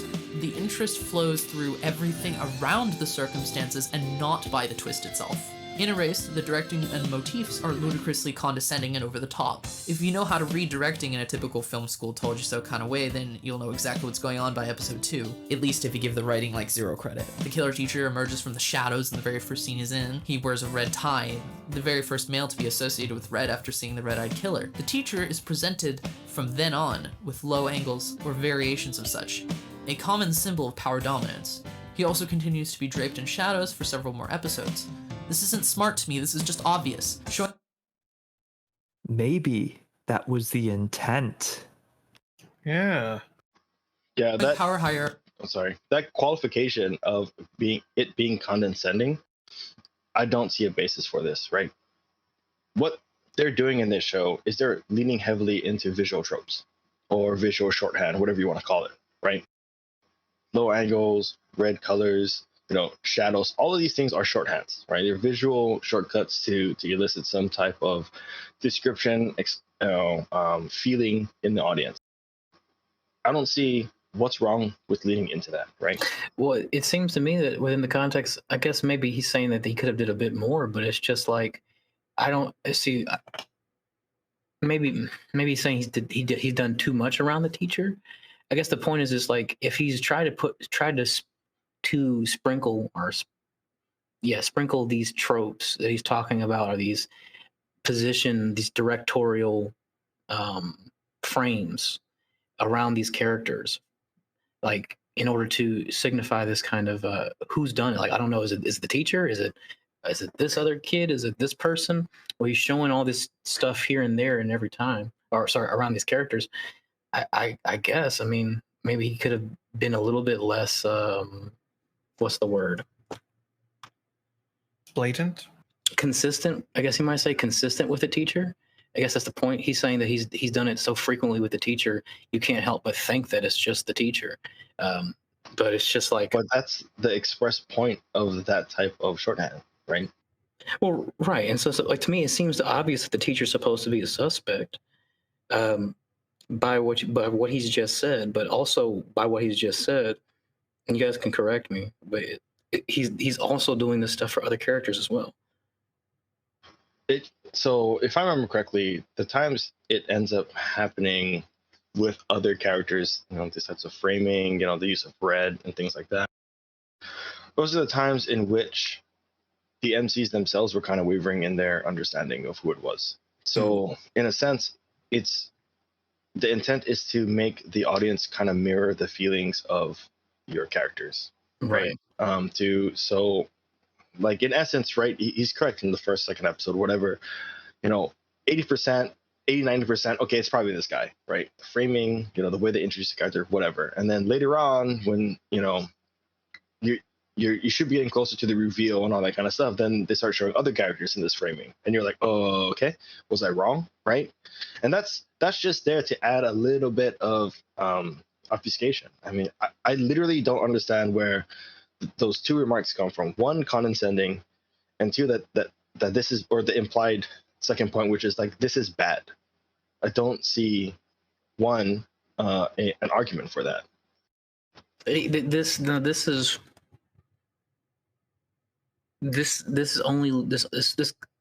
Sorry, I think this goes back to what Naira just said. This is only a salient criticism if this is the author's intent. It's like if the author's intent was in fact for it to be like to be a mystery, and he was actually trying to lead people off the yellow brick road. I'm going to say he's just trying to lead people off the trail of the mystery, the sin of the mystery. And so it's just like, well, or the sin of the who's done it. Sorry, that's what we say. The sin of who's done it. Then I can see what he's saying as far as maybe being a little bit too heavy-handed. Perhaps there's a better way, a more quality way to accomplish this, which directly subverts some of his other points about writing. Because he's making I'm so confused. Anyway, he's over here critiquing what he thinks this guy's doing wrong as far as meeting a standard of good quality writing. And he's blown that out his butt crack at the beginning of the video. But the point is nonetheless, is that may be a fair point, but that's all within relation to what the author, kind of story the author's trying to tell. And I think that from what you guys have said, it doesn't seem to me to be that mystery is the primary element of the story. It's the psychological relationship between these characters that creates the drama. And the mystery is just a small element of that. Give some feedback. I think you captured it pretty well. But even then, if we are going to focus on the critique, that this was a unskilled attempt at doing something. Right. My personal perspective is that it wasn't. This was a little bit more, like, this wasn't extremely sophisticated, right? Mm-hmm. This is a little bit more on the nose, a little bit more plain to see. But I'm okay with that because I don't think overall the story, like we explained before, that the whodunit was the most important part. And so by being a little bit more simpler in one element, in this kind of using shorthand to basically signify who is the killer, that's fine, because it wasn't that important. Using simpler tactics to elucidate that understanding is fine, right? Right. That makes sense to me. Yeah, bye. I see where you're coming from. Let us continue then. Let's march on. Hierarchy through camera. is great, and it can lend some insight into otherwise not accessible aspects of the film. I've seen it used well in the Coen brothers film, Miller's Crossing, where low angles are used in association with a seemingly helpless protagonist who is secretly puppeteering the entire series of events of the film. So when there's a tense scene with a person being murdered, we know the protagonist is not helpless, even though he seems like he is in the context of the rest of the film. It is an obvious, and it adds a necessary layer that eventually works its way into the ending. Erased doesn't lend any insight into the villain through the cinematography. I think it would have worked better to show a more neutral level camera angles like this until the reveal. Keeping the red tie is something that I think can be done as a way of cluing in the audience without necessarily giving it away. And for hell's sake, Candy? Really? You couldn't come up with a better way to have foreshadowed the climax in the written narrative? Anything earlier, maybe? With more subtlety than this? Surely. This is the... I have a big issue with him using the word climax there. If he believes that the reveal is the climax of the narrative, that's like a huge problem, because as I said, there's a third of the story left after the reveal. Right. But according to my Drama 101 class, the climax is supposed to happen in the 2/3 mark of a story. I guess to me, it's just like, I don't know. How much is too... I don't know. It's weird to me. How much is too much? It's this fine line here. I guess it's just like, so a red tie and him liking candy, that's supposed to be the two details that are enough. That's enough for people to be...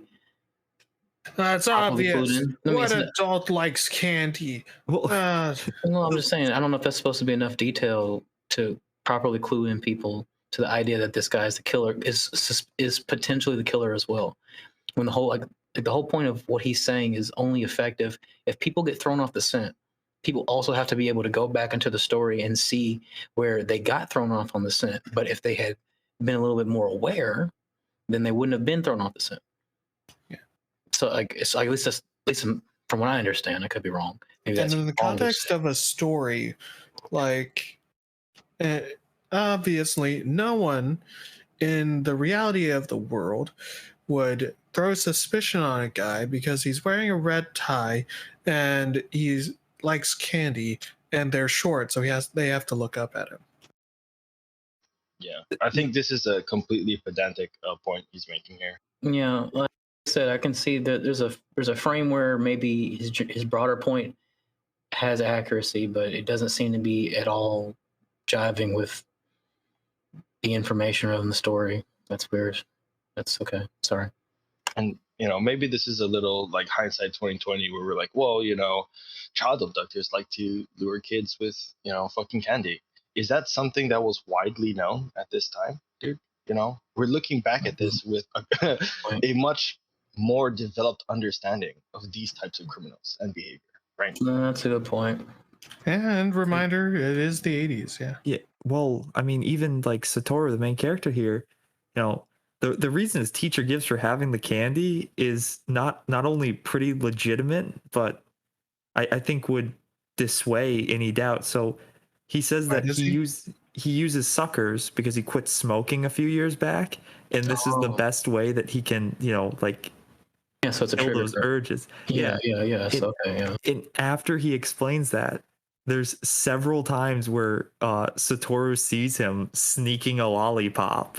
So it's not like this is something he just made up on the spot. This is something that's actually part of the narrative.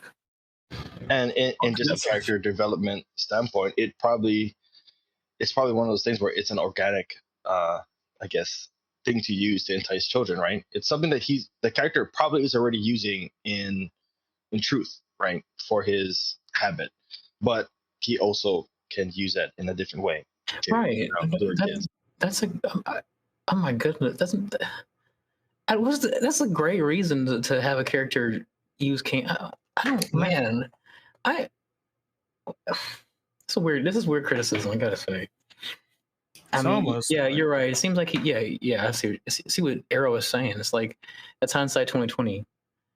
Looking back on this kind of time, like the guy has a perfectly legitimate reason to have the candy. I don't know. That's Alright. weird. Let's continue. This is weird. Universal symbol of a child molester. I know a lot of people were able to guess it, myself included. Everything. The directing and plot culminated to give this away from the very start. It really feels like this was not intended. Let's also touch on how heavy-handed this entire show is with its stylization.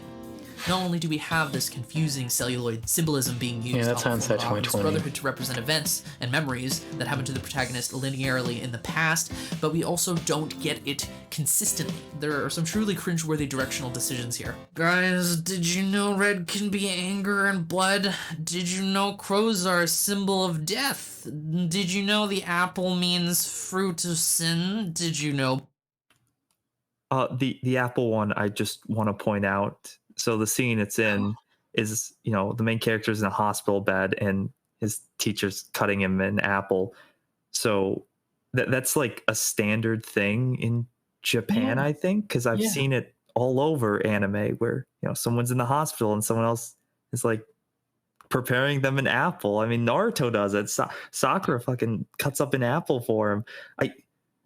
I don't know why you don't need to apply symbolism to everything. I think what he's noticing are patterns that happen to be convenient from his particular perspective. Like Arrow said before, like hindsight 2020, like you're in the 21st century after pedophiles and kid diddlers are of somewhat prominence, completely forsaking the idea of a Yeah, cultural.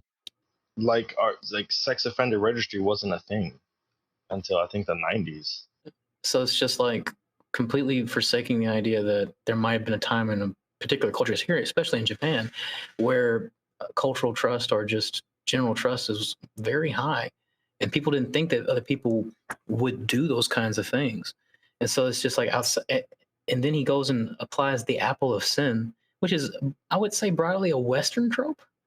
Well, I mean, I know Japan takes things here and there, but the point is like I can see maybe you using that trope as the apple of sin in something like Death Note, which seems to have like heavy religious undertones and heavily leans into the idea of like being a godlike figure. So it's just like, well, maybe you can use something like that and then be that kind of place. But does this show seem to have heavy religious undertones? Am I wrong in Nope, Yeah. not at all. Yeah, so it's just like for him to associate it with that is like, where are you pulling that from other than your own biases? It also seems like he's just pointing out, as you mentioned at the start of this, tropes, patterns in fucking writing, which in themselves are not inherently wrong. They aren't inherently bad. Is it really that heavy-handed to, make a violent scene red? Is it? yeah, see, that's a lot of my contention with this critique is just that. It's like, is it actually bad though, using any of these tropes? I use, shorthand all the time when I write. Does that mean my writing's consistent? Is it bad just because of that, or is it bad because of my use? Execution. Execution, sorry, is a better word. Execution of those tropes, right? Yeah.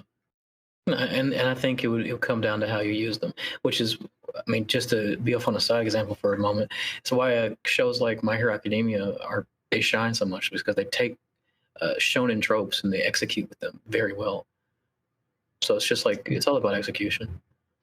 Yeah. And when it does actually play off those tropes and diverges a little, like what it did with Bakugao and not making him turn into a villain, like it does so effectively. It does so to the acclaim or to the delight of those who are engaging with the material. And so it's weird. I think he just kind of got lucky. He put his own frame on things and he got lucky, and it's just like, well, it was obvious. See, he was there the whole entire time. I'm like, I guess, man. I guess. But, I did kind of want to touch on the Apple thing. I mean, we're like halfway through this list that he goes through, but sorry, since we stopped here to talk about it, I actually thought the apple and the symbology of like the fruit of sin was actually a really nice touch in this show in particular, because as Naira explained, this is kind of a cultural thing, going and when you go in Japan, like to meet, friends or family who are there, normally you're bringing them something to eat, a snack, so you can hang out with them, or maybe even a full meal so you can eat with them, right? And Right. so this is something you see often is, well, someone will bring food when they're visiting someone, and they'll do it. And sometimes in a lot of anime, they show like an apple. But then to take that like kind of normal hospital like visitation trope, and then add that symbology of like, this is the culprit, this is the guy who did this to you, right? Um, by having him with an apple and doing it, I thought that was actually a really good use of it. Unfortunately, I think our goat Jesus here, the reason why he might have thought it was bad is because he doesn't have the requisite understanding of that kind of cultural expectation, right? Like, because basically you're kind of subverting the idea of bringing food to someone into a example of someone, or a framing device or trope that's actually pointing out who the criminal is, right? And I actually thought that was actually really nice. I just before we end this little bit here, I do want to bring it up again. What's the problem with using symbols that everyone recognizes? Still isn't addressed why some of these things are problems. So before, when I said that it was not something that people is that commonly understood? Is the apple of sin a common trope in Japan? Is that been effectively appropriated by the Japanese? Well, Japanese largely don't not label themselves as religious, but if they do, like 90% of them would say they're Christian. Like 90% of those that label themselves religious label themselves as Christians. Okay, so that's like, Something like that. so that's like separate from like Shinto or anything else like that. Yeah. So most people are like, they observe a lot of the Shinto Buddhist celebrations and stuff, but they're not practicing a lot of times. Right. Even with like like Christmas and stuff like that. But for those that are religious and go to church and stuff like that, I think it's like majority of the religious Japanese people are Christian. Like, do you have a very, very large number? Do you have an idea of how many people in Japan would be consider themselves religious? I'll look it up right now. Sure. Yeah, I mean, I'd be happy to be wrong about that. If that trope, quote unquote, even though the Bible doesn't specify what kind of fruit it is, it's been it's been adopted in our culture in a lot of ways as it being an apple. But I'm happy to be wrong in the idea that Japan has properly appropriated that part of our culture. I don't know. I think that's just a fictional trope at this point across the globe. Okay, it might be. It may be. And maybe actually just downplaying or not understanding how widely understood it is. It is in that way. I'm happy to be right. Ready to go? Yeah, but yeah. Black and white makes things look creepy and arty. Also bars. What does it all mean? I feel like I'm being spoken down to, and sure, there are some decent compositions here, but it's also weighed down, in my opinion, by the schlocky overstylization. Feel free to disagree. All right, so he's put up a list again of a quick rundown of part 3. Don't allow the directing to spoil twists. Find the balance between foreshadowing and giving it away. The narrative should work for what kind of production it is. Sorry. Giving the twist away can actually be beneficial. Tie the period into contemporary social commentary. It'll be more relevant to a modern audience, albeit you'd be running the risk of it becoming, dated in the future if mishandled. Was that a repeat? It seemed like it was a repeat. You think this motherfucker. Do you think he copied? Sorry, maybe I'm wrong. Maybe I'm wrong to think that he accidentally left that in there.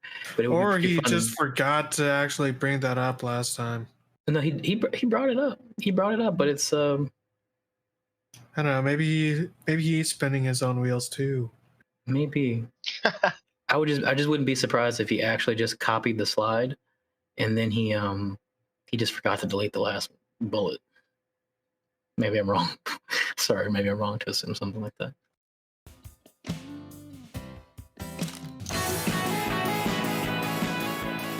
What can be said for the structure of Erased? Well, I feel like I've wasted my time watching this series. I didn't really get more from the show besides a power of friendship message, but I can get that sort of thing from basically any shonen. Supposedly, this was intended for adults, so that's rather confusing. Its subject matter is too serious for teenagers and children, Oh my god. but its execution and message are condescending for adults. So who was this made for? Okay, so this might be just a bad understanding of what is considered like seinen versus shonen and stuff like that. And Sorry, Dog agrees. Arrow's dealing with his yeah, puppies. I know. Sorry, I'll be right back. Yeah, you're fine. So the reason I said, "Oh my god," is because they just showed like a picture of a girl being drowned. I guess I haven't seen this, so it's kind of some girl was being abused and her head was being dunked in the sink. It's kind of gruesome there. There's some of the abuse stuff is pretty intense. Right. Sorry, but what I was saying earlier is that for some reason, I guess here in the West, when people see these labels, shonen, like seinen, they have a lot of Western audience. They see it as like strict like genres, right? But that's not really the case in Japan. It's those labels come more from the publications that they're getting published in than they do for an actual demographic. Like just because it says like shonen doesn't mean that it's supposed to be like young adult fiction, or that if it says like seinen, it's supposed to be for like it's adult fiction. That's not necessarily the case. There's a huge gradient in between. And a lot, like I said, most of these labels came from the publications themselves, like the serialization, like books, the monthly books that come out every month. It comes from the titles of those serialized books rather than some like top-down organization of where these books lie in terms of demographic. So just because something that's titled seinen might treat certain themes with with not a lot of care, or they don't go too in depth with it, it's pretty shallow, it doesn't mean that it's not adhering to like a seinen framework. And same thing for the fact that if a shonen ends up dealing with like some heavier themes, it doesn't mean that it's not quote unquote falling in line with the genre it's supposed to be a part of. I think that's just a misunderstanding when it comes to the Western market, because in the Western market we do really kind of capture a lot of these types of description or characterization of works through a labeling system. But the labeling system in Japan is inherently different, is what I'm trying to explain. Right. All right. Fair enough. I know it worked well considering the popularity, but will it remain as popular in a year from now? 10 years? Are people going to recommend this show down the line? Personally, I don't think so, but only time can tell. I'm positive that the premise here overpowered the quality of the writing. I feel like the show could have been half its length. Episode 2 through 6 were almost entirely pointless, showcasing needless information and wasting time on quote-unquote needless information. That statement is insane. It's an objective statement, so you gotta understand, buddy. You can be criticized. Ira, could you tell me what this needless information is? I've not watched this. So, at its core, and I feel like from all our conversations, you probably couldn't, even just watching the video, you can probably get this. This is a very character and relationship centric story. Like it's how Satoru interacts with other people, as in the power friendship message that he just criticized. So episodes 2 through 6 are basically just Satoru spending time with people, spending time with his friends, trying to help save one of them from being murdered. Things that help build up that message that you disagree with, that help make us like these characters, all this characterization. Just saying that that's all needless information. Like, what are you watching this for then? If you well, I'm curious what he would have said about the story if those things weren't there. If those kind of fundamental structures for the character relationships weren't built up within the story, but in fact they were just implied and they were just kind of skipped over, and then they tried to bring them forward later on in the story. Would he criticize that? Would he have No, said no, no. that there's not enough was done in order to properly convey these messages? Would that be considered as a proper critique? Is that even okay to say that that's, man, boy, I'm telling you, I'm going back to the beginning of the video. Where did we go ahead? No. You misunderstand him. You see, the problem is that he is wanting to. He doesn't have time for the typical, shonen seinen whatever fucking message of friendship. Oh, it's so tried and lame. I'm here for the murder mystery, damn it.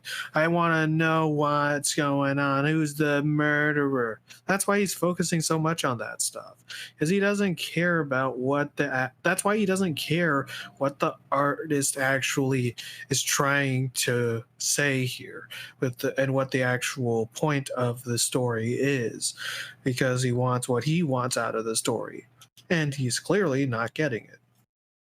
Right. Goat Jesus is so five-head that this stuff is so easy for him to understand with all these, visual tropes that, he just wants to skip over this as soon as possible. Yeah. But, actually answering your question he'd probably say, well, we didn't spend enough time with these characters, so why do I care if they get, Exactly. Then, oh God, let's say it just takes it back to the beginning of the video. It's just like, well, then how are we? Oh man, bro. Then what are you saying? What are you saying in that criticism? Are you saying that there's a better man? Is there a better way to do something? Is there a better way to write? Is that what you're saying? Or is there a better way to communicate relationships between people?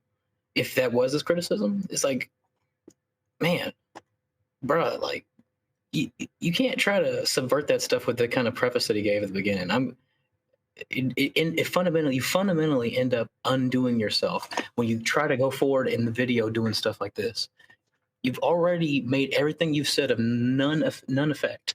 If I take what you said at the beginning of the video as valid. Anyway, but yeah. Good point, Naira. Good point. Yeah, All right. Let's continue. Unquote developing the characters. Hinazuki doesn't really have an arc, especially in these first 6 episodes. She's already opened up to Satsuru by episode 2, and she's basically a cute object for the hero to defend. The conclusion to her arc is that she gets out of a bad situation, but there's not much of a personality to speak of. I didn't care about her. It reminds me heavily of the little sisters from BioShock, something more superficial to really care about based on the concept of them alone rather than their actual characterization or development. I'm sure this isn't the case for a lot of you out there, but surely you'll agree that the cast in this is Okay, before I start talking about how big the cast is, I wanted to touch on the fact that that specific character is the character that he is trying to save from getting murdered, right? So it's the entire impetus for the story. Not really, but it's more like he goes back in time and he realizes he now has a chance to stop her from dying, right? And so having her literally, like, I think he does a pretty good job of paralleling it with the little girls from BioShock, because that's her express point, right? When he's back in that timeline, his whole purpose is to save her, like to stop her from dying, right? That's the most important thing when it comes to his relationship with her. He isn't coming that relationship with that character, I forget her name, it wasn't to like really be a friend with her. It was to save her from dying. That was his goal all along. So it doesn't, like, from my perspective, it doesn't really matter if that character is developed or not, because that's not the point of the story that's being fucking told. Like, holy shit, dude. Yeah, so yeah. If that's the whole point of what you said before, is that if there's these things that he realizes he has opportunities to fix as a result of going back in time, and this is something that's fundamentally bothered him. One of the things that's bothered him psychologically as he's grown up, that he didn't save this girl, or this girl could have been helped by him and he didn't do it, then I think it's like you said, that's the point of the relationship. That's kind of weird. Also, weird critique. I'd like to mention, like, okay, so she didn't. Yeah, I'm wrong. So the Bioshock little girls, is he saying that he wanted them to have a character development or wanted to have more character? That's kind of the whole point of the little sisters, is that they don't have a character. They are zombie little girls that were a victim of rapture, and that's their whole story. They have no personality because they are slaved to fucking Eden or to Adam, like everyone else. That's the whole fucking point. So I think he's pointing to, outside of that characterizational element, I think the point he's pointing to is that the little sisters in Bioshock are things that the broader characters in the world respond to. They don't really have what seems to be a deep character, and that you've given a reason why, which maybe means he should find a better example.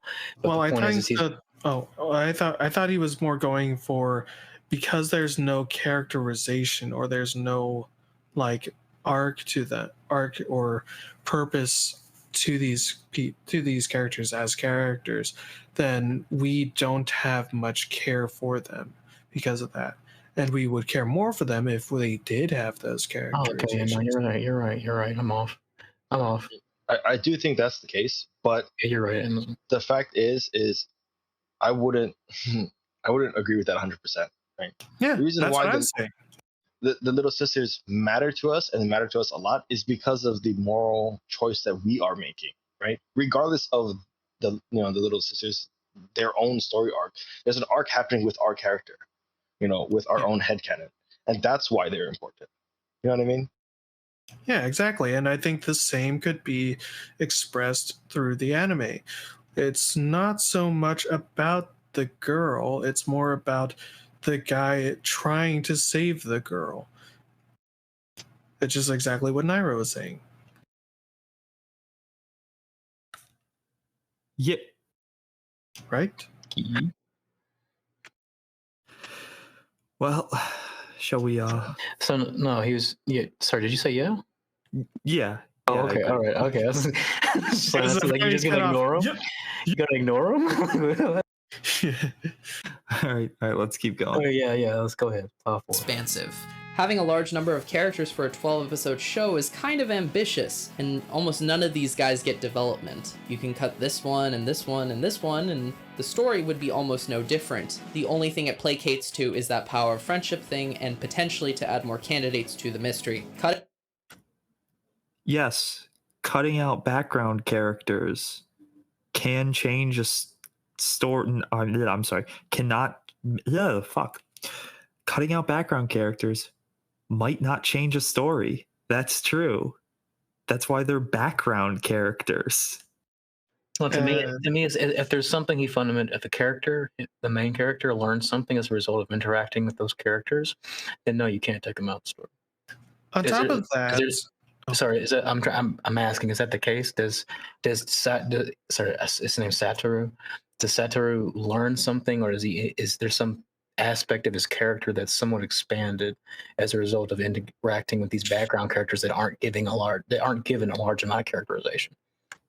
So in the anime, Yes. no, not real. Aside from the one that they showed, who was his friend that was arrested for the murders originally, that's kind of important, But the others in the anime, they didn't really do anything, but in the manga, they were very important. But that's a discussion for another time. But Right. in the anime, no, they were just background characters. I guess I think they really helped draw the distinction of who he was in present day versus who he was as a child. As a child, he was surrounded with a group of friends and people that he constantly interacted with, and as an adult, he's not that, right? Well, not really, because the first time he time travels, he's got his group of I think it's 3 or 4 people that he hangs out with, and one of them even says to him, they're like, you've been acting differently recently, like you've been way more friendly with people. Oh, that's right, you're right. I'd also like to say that, okay, yeah, sure, you because I also have an ensemble kind of cast in my story. And yes, you can easily cut out one or two characters, maybe a few. But the thing is that, especially, it goes into what he was saying before about setting. And it's not just time that is as important to people. It is the people that also matters when you're considering your setting and where your world is taking place. It is the people, the background, even if they mean nothing, that is what builds the world. That is a tangible fact. And if you don't have those, at least some element of someone, even if they don't matter, the fact that they exist helps to flesh out and make it feel like a lived in world, especially if you're going for a character driven, kind of realistic sort of story. Right. Once again, though, I would also say, what's the problem here? Like, what's the issue? It's just saying, oh, these characters who don't take away from the story could be removed. Saying that, like, what's the issue there? If they're not taking anything away from the story, then there should be no problem, right?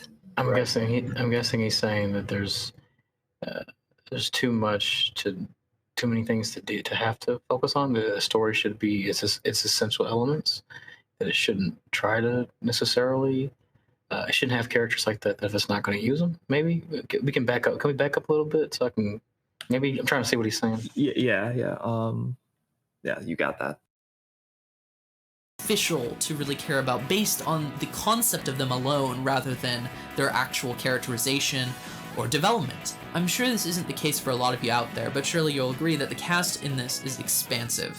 Having a large number of characters for a 12-episode show is kind of ambitious, and almost none of these guys get development. You can cut this one and this one and this one, and the story would be almost no different. The only thing it placates to is that power of friendship thing, and potentially to add more candidates to the mystery. Cutting the number of characters down would actually benefit the show. It would make it so that we'd see more development for the ones that really should matter. Oh my god, really? You don't need to develop all your characters. It's fine to have someone who's okay. It's all right, guys. You can just have someone stock. I mean, it's obviously in relation to whatever standard of story you're trying to meet. I can agree that I think in a lot of situations, having that is a little bit heavy to a story because maybe you're asking what I would see as the viewer to have a little bit more to expend more mental processing than is necessary to properly follow the main elements of the story. But that could be the intent too. Like in a couple shorts I've written, I had a huge cast, but the whole point was to make it heavy and bloating and like hard to move through the story because you have to. What was an exercise on trying to see how heavy and like packed I could make a story to really force the reader to work through it, right? To kind of have a kind of mental fatigue at the end of it. Like that was the express purpose of me writing it that way. But you can use, like Amazon said, you can have stock characters. A named stock character still takes up space in a sense, and it for whatever use you might have of that. There's a billion different like good reasons to have that. Right. And like I said in general, yeah, it does depend on what you're trying to do. Like I think one of the things in a story by Stephen King that he writes is he writes a really bloated story where he describes a bunch of characters in the story and he gives a lot of detail and a lot of background. That way you kind of deeply understand the character and you kind of fall into the atmosphere of where you are. And so you kind of become just as familiarized with the town and the setting and the place as the characters that reside within the story. And while you might be able to say that you could take some of those things out, it still and like the story probably would be relatively unaffected, it's still in relation to a purpose. And I can agree that there's a there's a there's a point to Purpose. things. Yeah, there's a point to things potentially, and yeah, yeah. This isn't necessarily true. It does depend. Yeah. I did kind of want to, before he starts getting into his like concluding section, just kind of point out that, you know, at this point, I think, I've probably watched the video like 4 or 5 times by now.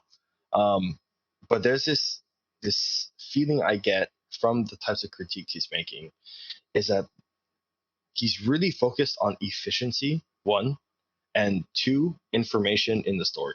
He believes, or what he wants, or what he's looking for is everything to be explained. And I don't think that that's actually a good thing a lot of times in stories. And I think the next couple sections, he really leans into like, why isn't this explained? Or why don't I have information for this?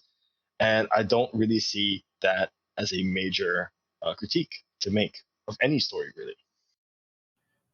So I actually funny enough with that point. I'm thinking about One Piece, and I've seen this a lot, especially with anime YouTube, where I feel like a story like One Piece that has everything explained to it, and still has a good story underneath, people conflate, well, the fact that everything is explained, every single side character has a deep backstory, every place we go has rich lore, that's why the story is so good.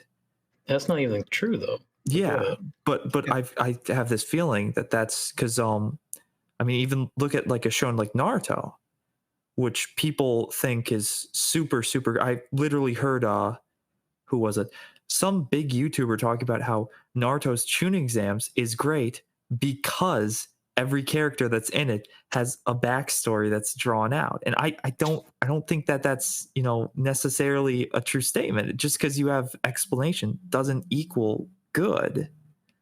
I mean, and plus, like, that's also used as a criticism for anime, especially for Naruto. Yeah. Because, like, the tuning exams, I think no, I think Dragon Ball Z was the one that popularized the trope. But definitely, Naruto has been criticized in the tuning exams because they follow the tournament arc trope, and which just for a lot of people just is used to pad as filler and give us a faux sense of learning something new because we're learning people's power levels and shit like that, when it really isn't that important, and really we're just kind of going in a circle. We're not moving forward. Yeah, if we spend all this time learning about all these characters and whatnot, and then we do nothing with that information, like what's the point of me knowing someone's, taking a chapter of a manga to learn someone's backstory if that has no relevance to anything that happens? I can, using One Piece as an example, I know I certainly felt that when I was watching One Piece. They get to the Dressrosa arc with Don Quixote's crew, they really do try to go in and explain some of the backstory, or some of the backstory to a lot of his crew, a lot of his characters, a lot of the characters that the Straw Hats end up fighting. And it's just like, to me, it's like, man, it's really not necessary. It actually ends up padding the story and just making it much more cumbersome to go through, especially when there's only like 3 or 4 members of Don Quixote's crew that are actually probably worth focusing on because of the effect they've had on Don Quixote. So it's just like, it's weird. So I have never heard Naruto's tuning exams That's being weird. praised for how in-depth they go into diving into all the characters, right? And I'm just gonna take your word for it. That's the thing. But to me, I think that completely misses the point as to why tournament arcs are popular. Like, what tournament arcs do is they allow the audience to see characters that normally are on the same side get to fight each other. Like, that's what's so hype about it, right? You get to So in taking Naruto as an example, you know, kind of going in that a lot of the characters, at least half of the characters in this exam, are going to be important characters. And what you're doing is you're setting up a baseline for everyone's power levels relative to each other. We get to see them fight, right? And that's why it was super fun in like Hiroaka, where you see all the classmates getting to fight with their own classmates, because normally they'll be fighting on the same side. And the same thing happens in Dragon Ball and Dragon Ball Z. Like the reason why they're so fun, or at least for me, the reason why tournament arcs are a lot of people like tournament arcs is because you get to see people who wouldn't fight with each other in the natural story be pitted against each other, and everyone likes to see the fucking Goku versus Vegeta fight in a sense. Yeah, there's that element to it as well, but also to kind of point to what you point to in Hiraka, it can create a dynamic where you have characters who are maybe trying to reach a mutual or same goal. Like the end of the tournament arc in Hiraka was that the people who are the most successful have likelihoods to get these internships, or have a higher likelihood to be noticed by a hero company and get an internship. So the point is so you have these characters with their own individual motivations, their own reasons for being heroes, their own reasons for striving in the first place. And you're having these kinds of motivations compete and match up with each other. And so it's just like there's a potential for a character dynamic to happen as well. And that's also a reason why they're interesting.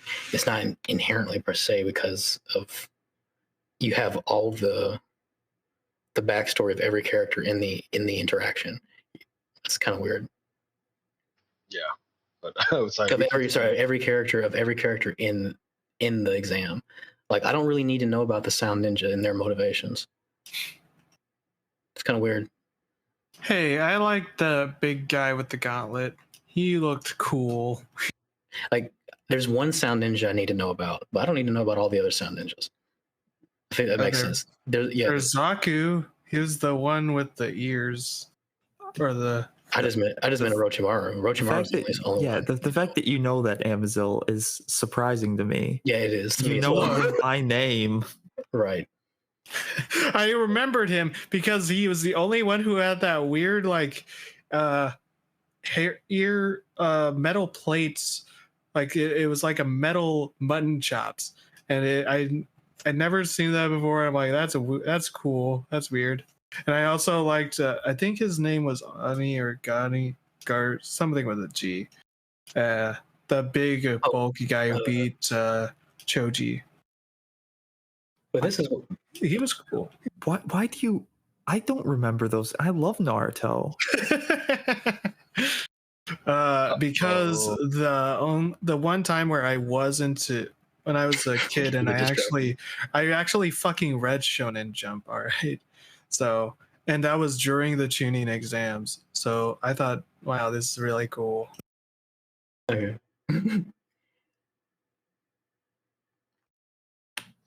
I guess read up, weeb. Let's continue with But yeah, to get back on point to our audience, because I'm sure we're way off the point now. To them, it's not intrinsically bad to have these characters in your story. Sometimes it can be bad. It just depends on what kind of motive or what kind of goal the author, the writer, the mangaka is trying to reach. Yes, this is a very subjective based criticism. I could see the criticism being a little bit more. It can be valid based off the goal, and maybe that's the point of the argument he's trying to make, is that in relation to what he sees as the author's intent, that this thing is off. But I don't know how well he's been about charting the author's intent up to this point. Oh wait, I just want to go on one little aside here. Naira, how did you forget Zaku? He had the fucking bugs go in his arms, and they fucking almost exploded. I'm not a weeb, says that was weeb. Fucking awesome. I don't watch anime. Yeah, okay, Amazon. I remember what the guys did and what happened to them. I don't remember their names because I didn't think those were important. All right. Let's get back to the video before we get dragged down Oh this my road. gosh. Yeah. Look, I don't get to own you guys so much. So You think this guy? You think this is a weeb podcast? You think you just have your weeb conversation right now? Oh my gosh. Satsuru's failure in episode 4 to save It's not Hanazuki anime. sets up 5 and 6 as being almost filler-like. These two episodes hardly play into the main story, and give me the feeling that this is a giant waste of time. Since Satsuru's time travel has no rules attached to it, as far as I can gather, it's only when he gets emotional that he time travels, it removes any stakes. Yeah, his time travel's very, very soft magic. There's no real clear boundaries or guidelines. That's how soft magic works. It doesn't need it, right? It doesn't matter in the context of the story. It's not like he's purposely using his time traveling to do things. It is almost like a natural disaster that happens upon one person, right? It is like, oh shit, this is happening, and then he has to figure out what to do. It's not the fact that it isn't really explained or whatever Goat Jesus is trying to say doesn't make any sense. This is a shit fucking critique, dude. Like, this pissed me off so much when I heard this the first time. It completely misunderstands the reason why this mechanic is in here, right? Failed once, Sorry, what I was going to say is that I can understand where he may be coming from, but it's not. It's just not useful in this context. It's just like, sure, in a system that needs that to be explained, he should explain it. But for the purposes of the story, which seems to be primarily character motivated, it's fine just being something that happens to him, not something he has to try to. He has to try to. Gosh, I'm trying to think of the word. Sorry. He has to respond to it as a result of it happening to him. Sorry, that's all I want to say. It's perfectly fine if that's the case. Yeah. So Adapt. Sorry, gosh, adapt is the word I was looking for. I apologize. Go ahead. So would Goat Jesus say that if we had a story and it's almost like an inciting incident, someone gets into a car crash, right? And the story pretty much starts after the car crash, like, going to the hospital or whatever. Would he get irritated if we didn't explain like how the car crash happened? Because in a way, that's how this whole like time travel thing is. It happens, and it's all about what the main character does with that. It's like, he doesn't control it really, and it's so similar to just like a natural occurrence. It just fucking happens, and it doesn't need to be explained, man. Like a tree falling on someone's house, a house catching on fire, whatever the fuck. Like a random occurrence in a story that starts the drama, that starts, the characters moving down the plot. That's what this time travel mechanic is for, right? And it's also there to kind of cuck you at points when he's getting closer or something is about to happen, and then time travel happens again. And you're like, fuck, we were making progress, quote unquote, in this one plot line, and now we have to jump to the other one, right? Yeah. All right. He's going to mention something again about time travel in like a minute, and so we're going to circle back, and I'm going to save a comment for that. But no, it's fine. It's fine. We'll see. To say he can't go in time again. He says he doesn't have a second try later, of course. This is just lazy writing. The time travel itself. I guess it was right then. Okay. Okay. him saying he doesn't have a second try. He doesn't know. He's operating every time he does it under the assumption that this is the last time he's going to be able to time travel, because he doesn't know how it works. It's just happening to him. Yeah, that's kind of weird. I don't. Yes. So I think if I was in his position, I would tell myself, this is the last time I can. This is all I have left, because that's motivation. That's self-motivation. I mean, it's not. I mean, it's not just that. It's also just happens to be the case. You don't actually know. Right. And weird. It's so weird. To paint a little bit more context, if I remember correctly, he doesn't even know if he will return to the present time when he comes back. Yeah, he doesn't. Not at all. It's like you have this. And why would you? It's like- Because it's a miracle. Do you bank on a miracle again?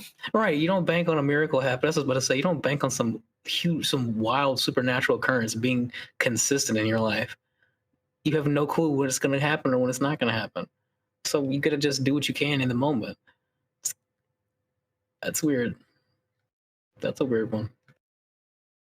Itself is only used 3 times in the entire series. Once in episode 1, once in episode 5, and lastly in 7. Erased doesn't play with the idea of being a time travel story pretty much at all. You could easily have made this a tightly woven story about a kid trying to help a friend from an abusive family while murders are happening to other kids at the same time. But would it really be better? It definitely wouldn't have been the same story, right? I don't know, man.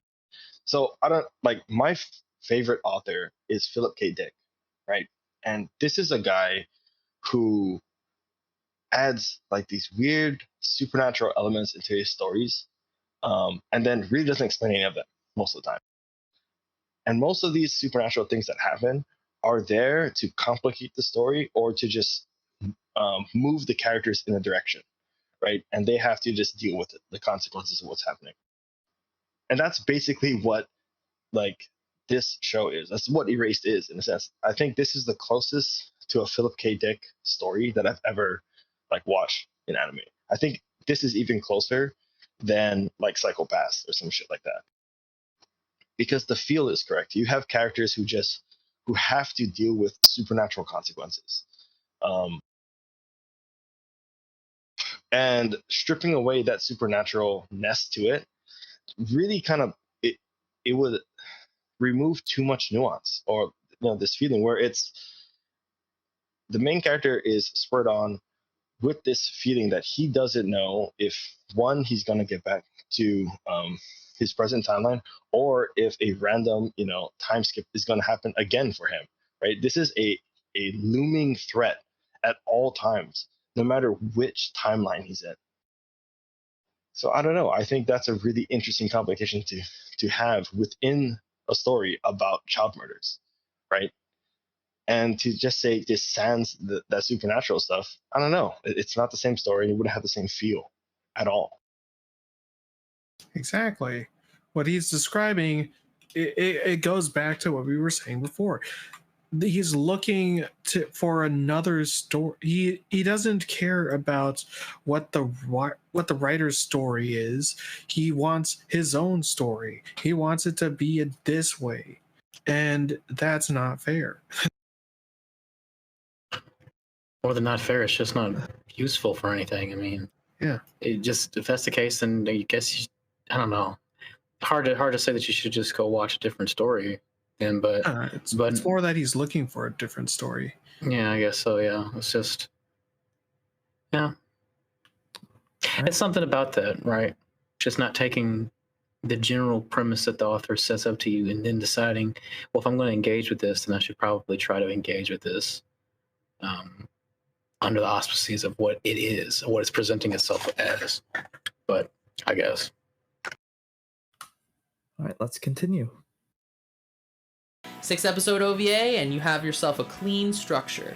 It's not like the anime is faithful to the manga in the end anyway, so the director could have made these changes easily. Kubrick wasn't faithful to The Shining book, and it turned out to be a cinematic masterpiece. As for... So, that comment about, faithfulness, well, the director was super limited, and what you're proposing is him changing the entire story, basically. What? Yeah.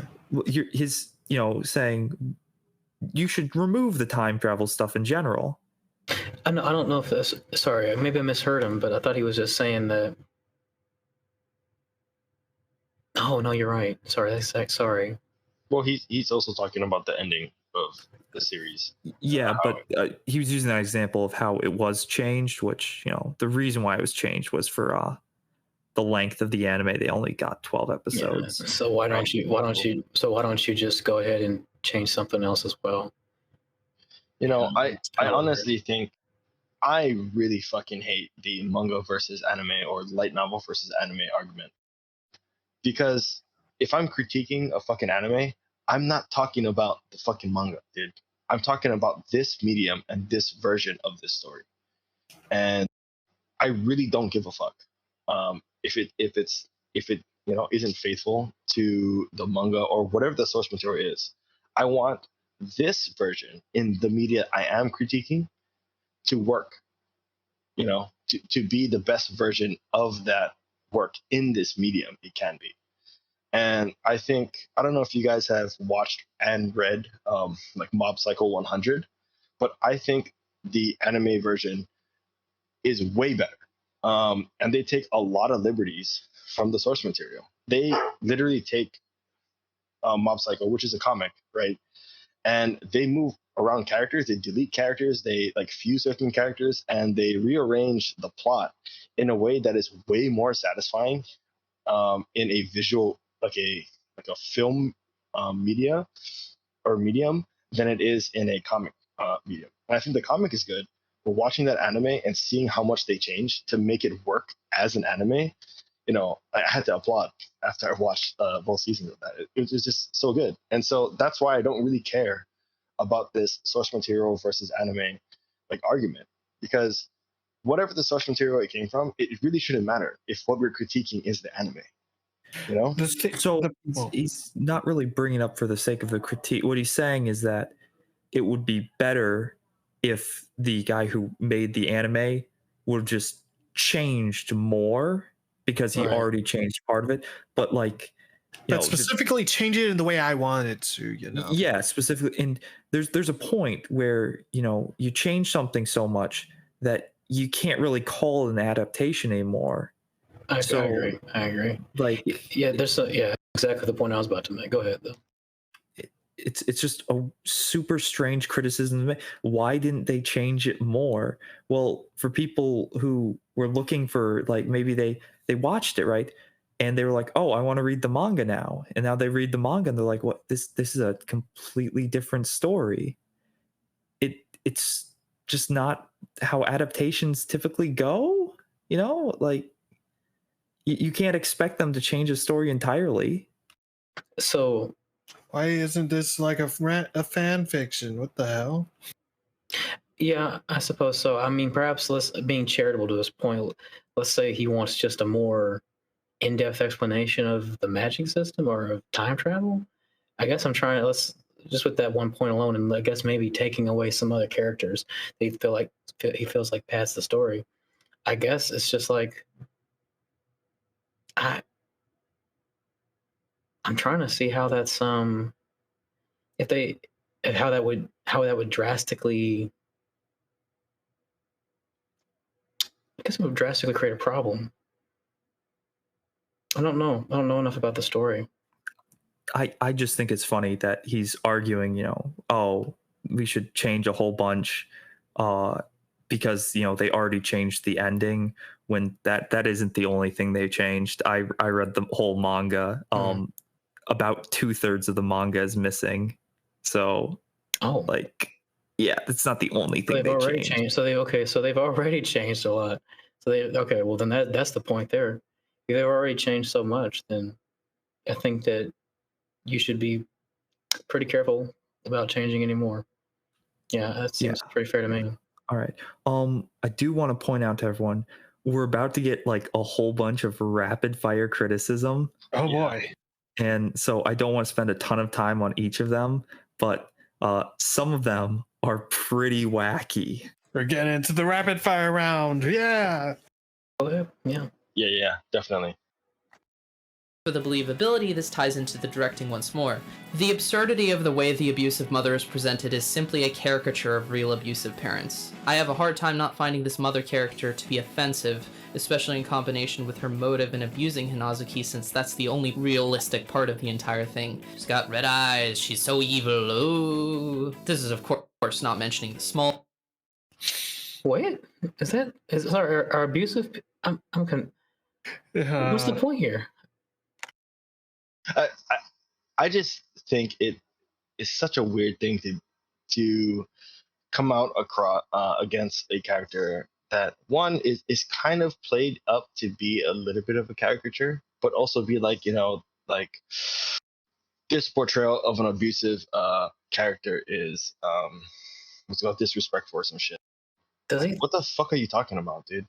Can someone give me a brief overview of what she does? Because it seems to me like he's acting like people can't be what seems to be characteristic, like comically. People can't evil. be monsters. They're people. No. He's not saying that. It sounds like he's saying that people can't be people can't be comedically evil sometimes, and it seems like that's just like, well, I beg. Sorry, life is full of surprises for you, buddy. Okay, here's the abuse. She Okay. beats her. Right. And then to try to reduce swelling on her face, she, shoves her head into the sink full of cold water so that bruises don't, appear as much. Well, she, doesn't really feed her. She gives her money to buy food, and yeah, that's that's unrealistic apparently. Yeah, sorry, is there some way that she talks down to her? Is there some way she engages with her daughter that's kind of outside of those ways that seems like it's comically evil? No, not really. I think they present her as kind of comically, like the way they have her talk and move is kind of evil, but like it's not like she's saying things that are, out of character of an abusive parent. It's just her cadence. So she's sadistic. Yeah, basically. So I'm supposed to think people can't be sadistically abusive? Apparently not. Apparently that's I didn't find it unrealistic at all. Actually, from people that I know. Hold on, was she like laughing like ah? No, not even like that. No, like if I remember correctly, she was fairly what's it called? Like I don't know why English is not working in my brain, but use Japanese. Go ahead. Like ignoring the kid, and then sometimes she just get angry and fucking beat the kid, which from my experience and with people I know who were abused is pretty fucking spot on, dude. Yeah. They don't need a reason. They don't really they don't need a reason. The reason's within them. So it seems like it's random, but it's not. And so it's just like, yeah, it seems to me that they would have like a bipolar shift in their behavior where not only are they neglectful, but it just seems like at random points they find some way to take out their anger or their frustration or whatever it is that they're dealing with on the person they're abusing. Yep. All right. I mean, oh, sorry, just to kind of put that point a little closer, like, one of my friends, he used to be physically abused by his alcoholic father. And his dad would come home and be totally fine, turn on the game, drink a 6-pack, and then just open his door and start beating the shit out of him. And his dad would be home just fine for 2 hours, and then that third hour he'd throw open the door and start beating up my friend, and then he'd throw my friend into the shower and said, keep ice on this or whatever so that it doesn't show up tomorrow morning. And that and he's watched this anime and he's like, yeah, pretty accurate, man. Jeez.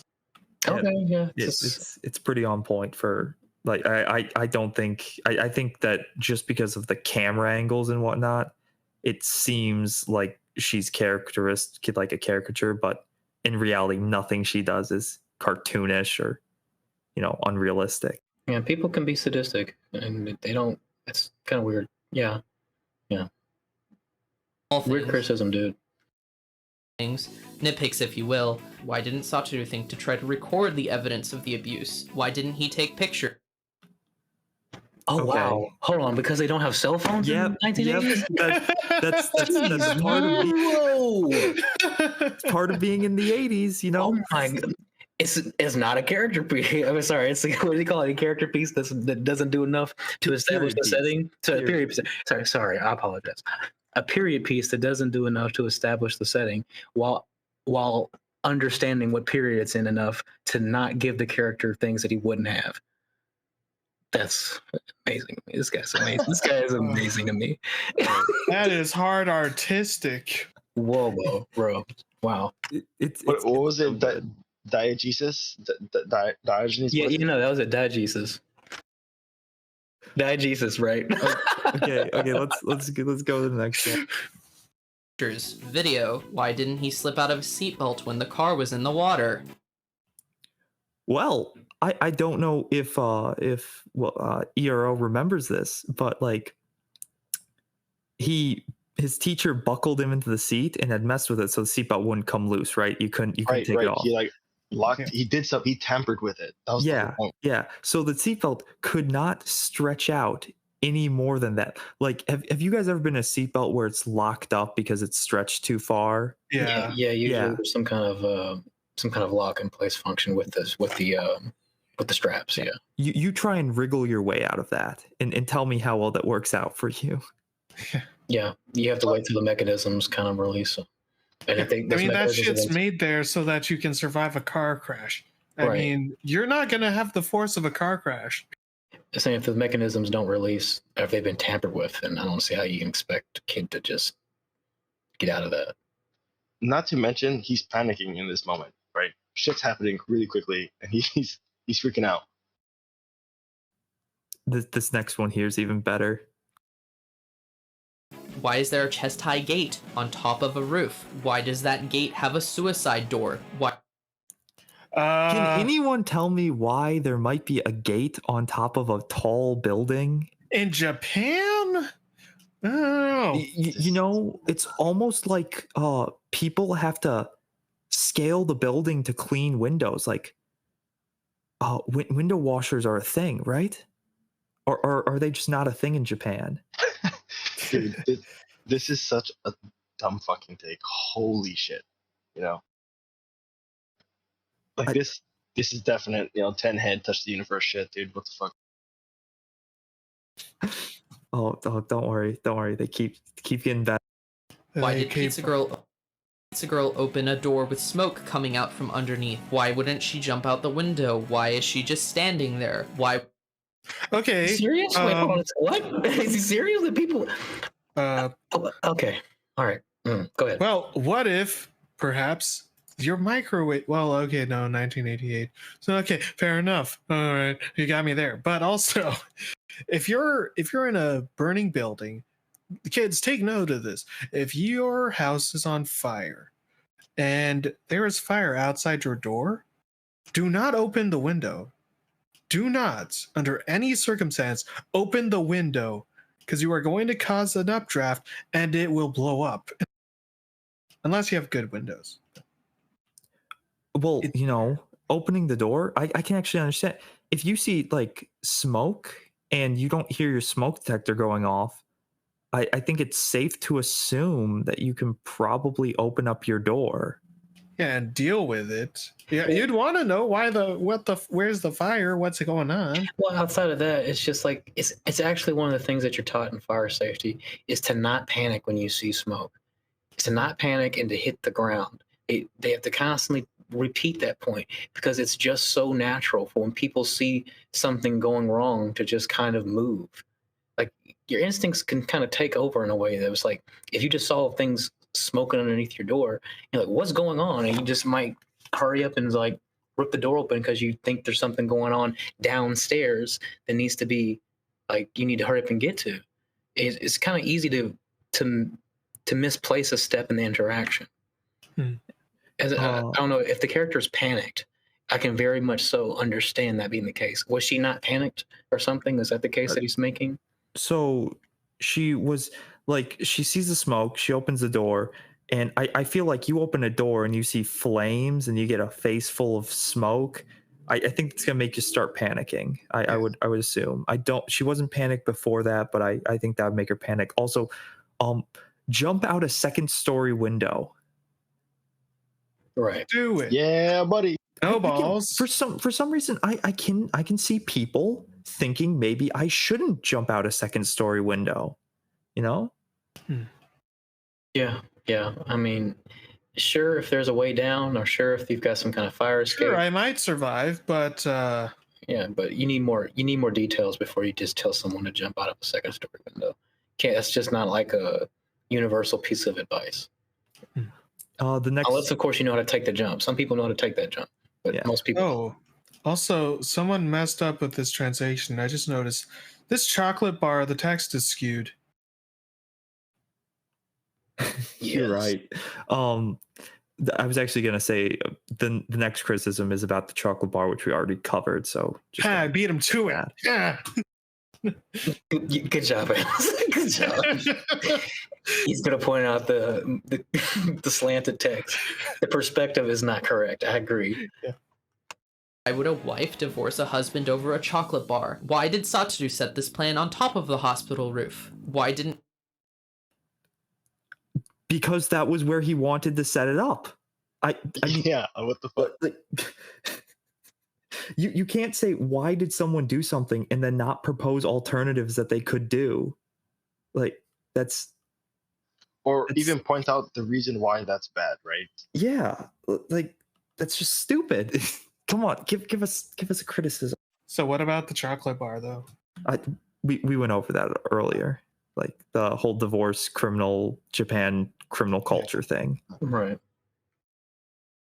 he collaborate with the police and bug the wheelchair or something so that when they heard the killer Okay. admit his plan, they could bum him? Why? So I guess I'm confused. Why is one more superior to the other? And why would he have it on his person when it can be more likely to be found out as a result? Why not just keep it on top of the roof if he knows that's where things are going to end up leading to? So, as far as I could tell, you can't just get up to the roof. Like his teacher, being a benefactor of the hospital, had access to it, and he Yes. assumed he made an assumption that this was where he would take him. It was a pretty good assumption because you want to make someone fake their suicide. What's the best place to go? A roof. As for calling the police wouldn't believe him. That was like a whole thing. They were like, we have no evidence of this. Yeah, that was a whole story arc. Like that's the entire part Probably of them one of doing those it filler themselves. episodes he mentioned. I don't know. Yeah, one of those episodes in 2 through 6 they were of no importance whatsoever. Okay. But in general, it's just like, okay, so I can see maybe the point about him putting it on the wheelchair, but it's like sorry, did they show the equipment that he used? Is it big? Is it bulky? He just used his cell phone because it was I think 2003 is when this event takes place. Okay, so he uses a cell phone. So is he not supposed to be expected to be searched? I mean, he's up against someone who's incredibly intelligent, and he assumed that he's gonna ask, he's gonna know that I have my phone on me. Like that's a pretty safe assumption. Like, it's all part of his plan. And I don't think it's reasonable to assume that he has access to like bugging technology in 2003 that's small enough to be concealed in a wheelchair. It has a direct line to the police, obviously. Okay, well, so he just used the word bugging, but he actually just meant having some kind of planted recording device. Yeah. What he uses is his cell phone. Okay, so yeah, that's a pretty bulky or pretty noticeable object. I would want to put that in a place where it's not going to be readily focused on. So the rooftop seems like a good place to put it, especially if you know that's where things are going to go anyway. It's all you might say a bit of a gamble, but I guess that's the whole point in general. Is that he made a plan and he made the plan, he leaned into it. But like even this was another thing. They established that recording what he said, even the teacher says this, it doesn't matter if I admit to any of the things I did back in the past because statute of limitations has expired. Recording him was never the plan. They wanted to, have Catch him. Physical proof of him committing a crime, which was throwing Satoru off the roof. Right. Sorry, to explain it a little bit better, the whole point was to catch him in trying to kill the MC because the MC knew too much, right? Also, there's a video recording. It wasn't just an audio. Okay, so yeah, this is all important information that he just kind of neglects to mention. Like I said, I'm trying to put together pieces here. I'm glad you guys mentioned that. So it's a video recording he's trying to get, not an audio recording, which is fundamentally different.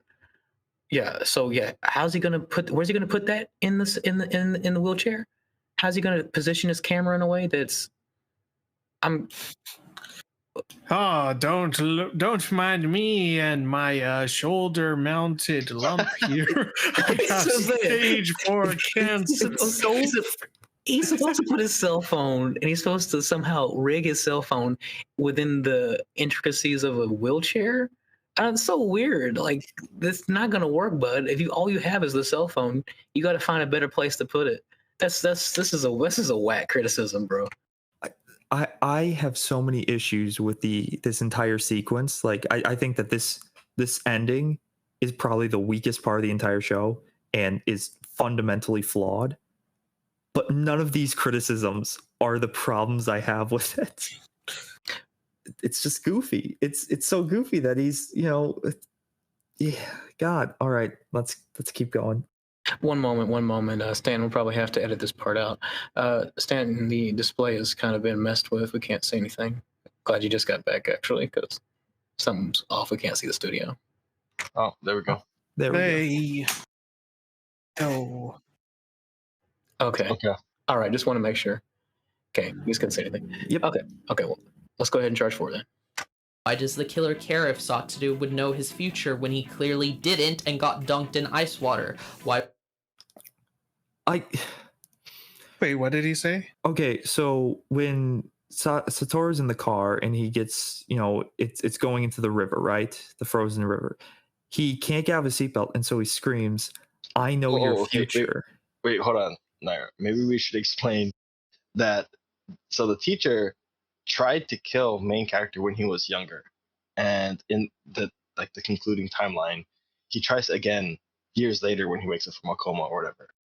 So the whole thing is like the reveal happens that the teacher is the killer right before the teacher tries to kill the MC by letting him drown in a car that runs off the river to make it seem like an accident or some shit. But sorry, continue, Naira. And so Satoru screams, "I know your future," anticipating that the teacher is so, like, I guess the best way to put it is like narcissistic. Obsessed, I would say. Yeah, that he's gonna be inclined to figure out what Satoru means. The fact that he's, drowning at the moment does not change that the teacher knows Satoru has some weird ability to predict what he's going to do, as they discussed in the car on the way there, where the teacher's like, "You've been one step ahead of me this entire time. You knew I was going to go after this person. You knew I was going to go after this person." Like, so he knows that Satoru's got some sort of knowledge of the future, but he doesn't know what it is. So when Satoru says that, he's just enticing him to keep him alive, which it works because, he's psychotic.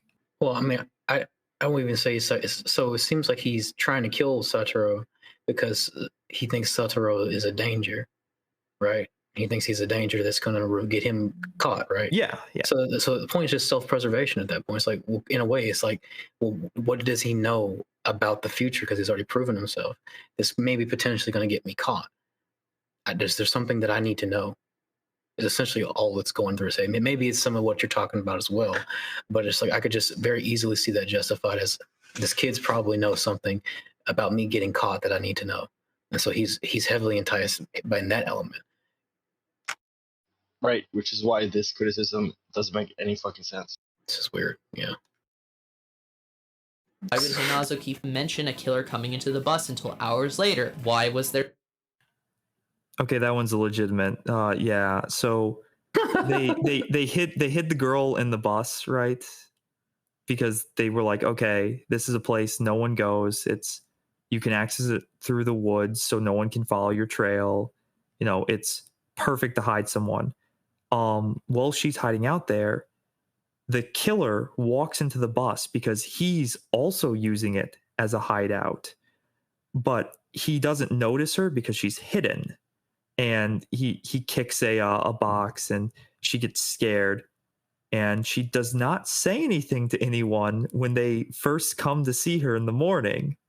She doesn't say it until a lot later, which Yeah, that's weird. I don't know why she wouldn't have mentioned, "Hey, by the way, guys, someone came in here last night." That does seem like, kind of important.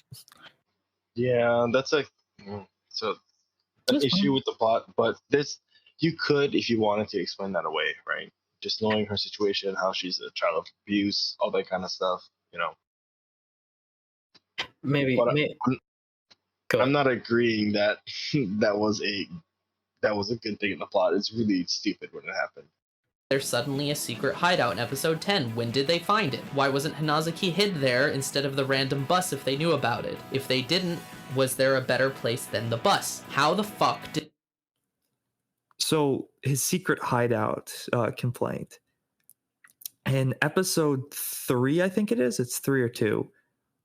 They talk about going to their secret hideout. The kids do, and one of them says, "Oh, we can't go because people will be able to see us going, you know, because their hideout is in an abandoned building that's in the middle of town."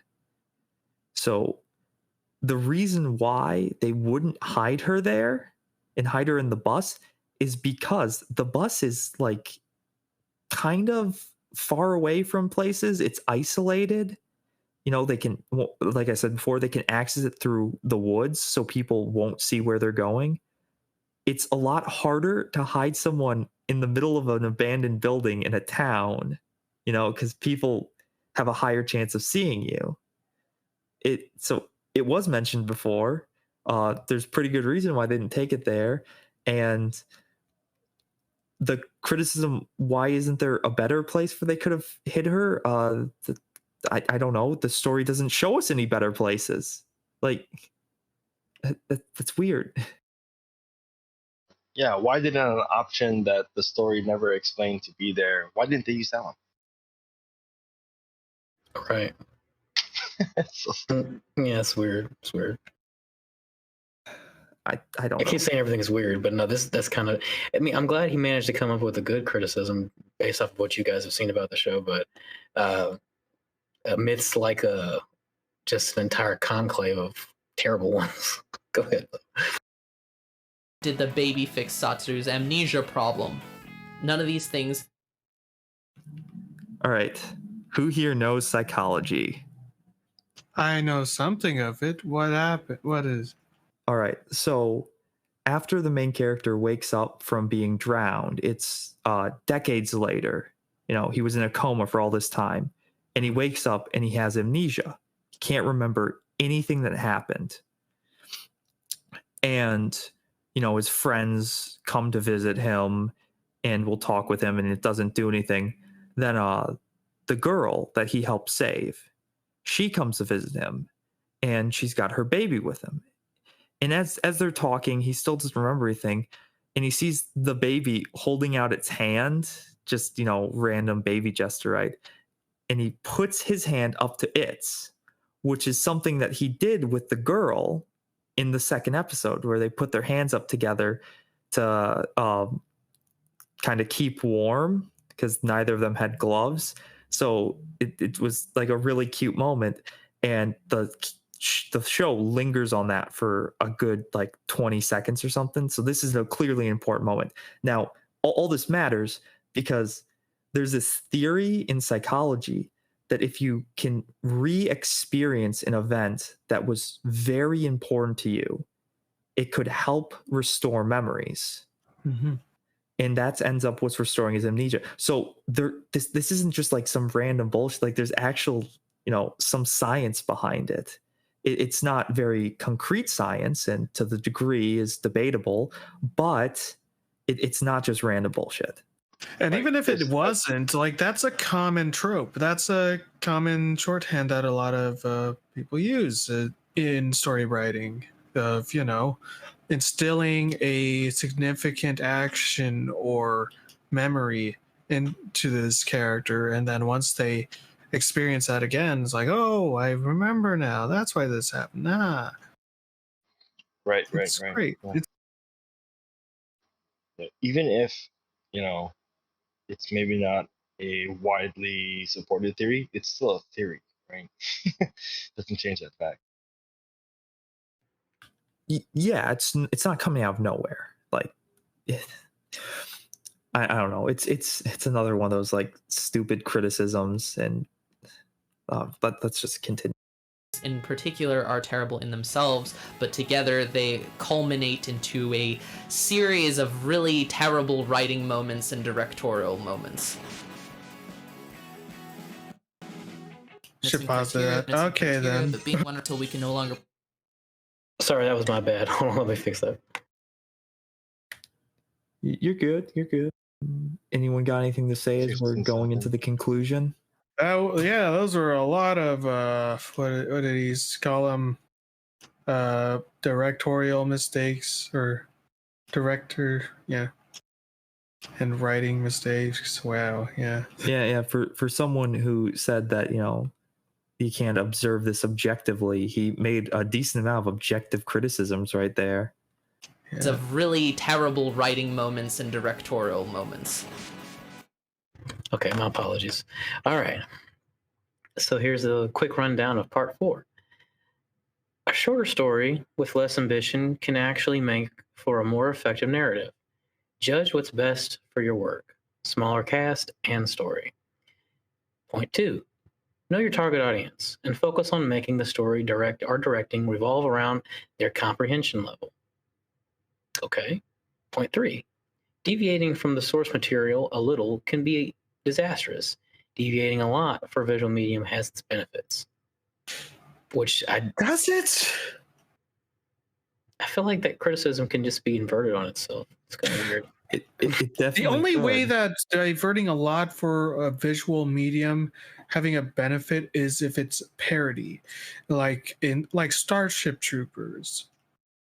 But like, Well, I could just say the same thing I could just reverse disastrous or can be disastrous and has its benefits, and it would still be like, to me, it's a nothing statement in some ways. It's just like deviating from the source material a little can have its benefits, and deviating a lot from a visual medium can be disastrous. Yeah, okay. Yeah, everything has its pros and cons. Yeah, the devil's in the details. It's based very much on what you're actually adapting, what you're actually dealing with. So you're not really saying much by saying that, and at least to me anyway. But I get the point. It's not like it's not a point, but it's just not a very salient one, I suppose. Yeah, I don't really know what you're trying to say with that. It's a context thing, right? It's a work by work translation / adaptation type of thing. Some things you are adapting require more work to be a full and complete and quality story in a different media, right? Others don't require that much. I don't really understand how he's coming up with this figure of, if you only do a little bit, it's bad, but if you do it a lot, well, it's better. I don't know where that comes from. Yeah. First point: a shorter story with less ambition can actually make for a more effective narrative. Judge what's best for your work. Smaller cast and story. With less ambition. You mean like Madoka Magica, which doesn't use its gazelle or whatever? Its setting. Okay. Did you say it's gazelle? Yeah, I'm not gonna try to remember that fucking word. I've already forgotten. It's 2 hours. But diegesis.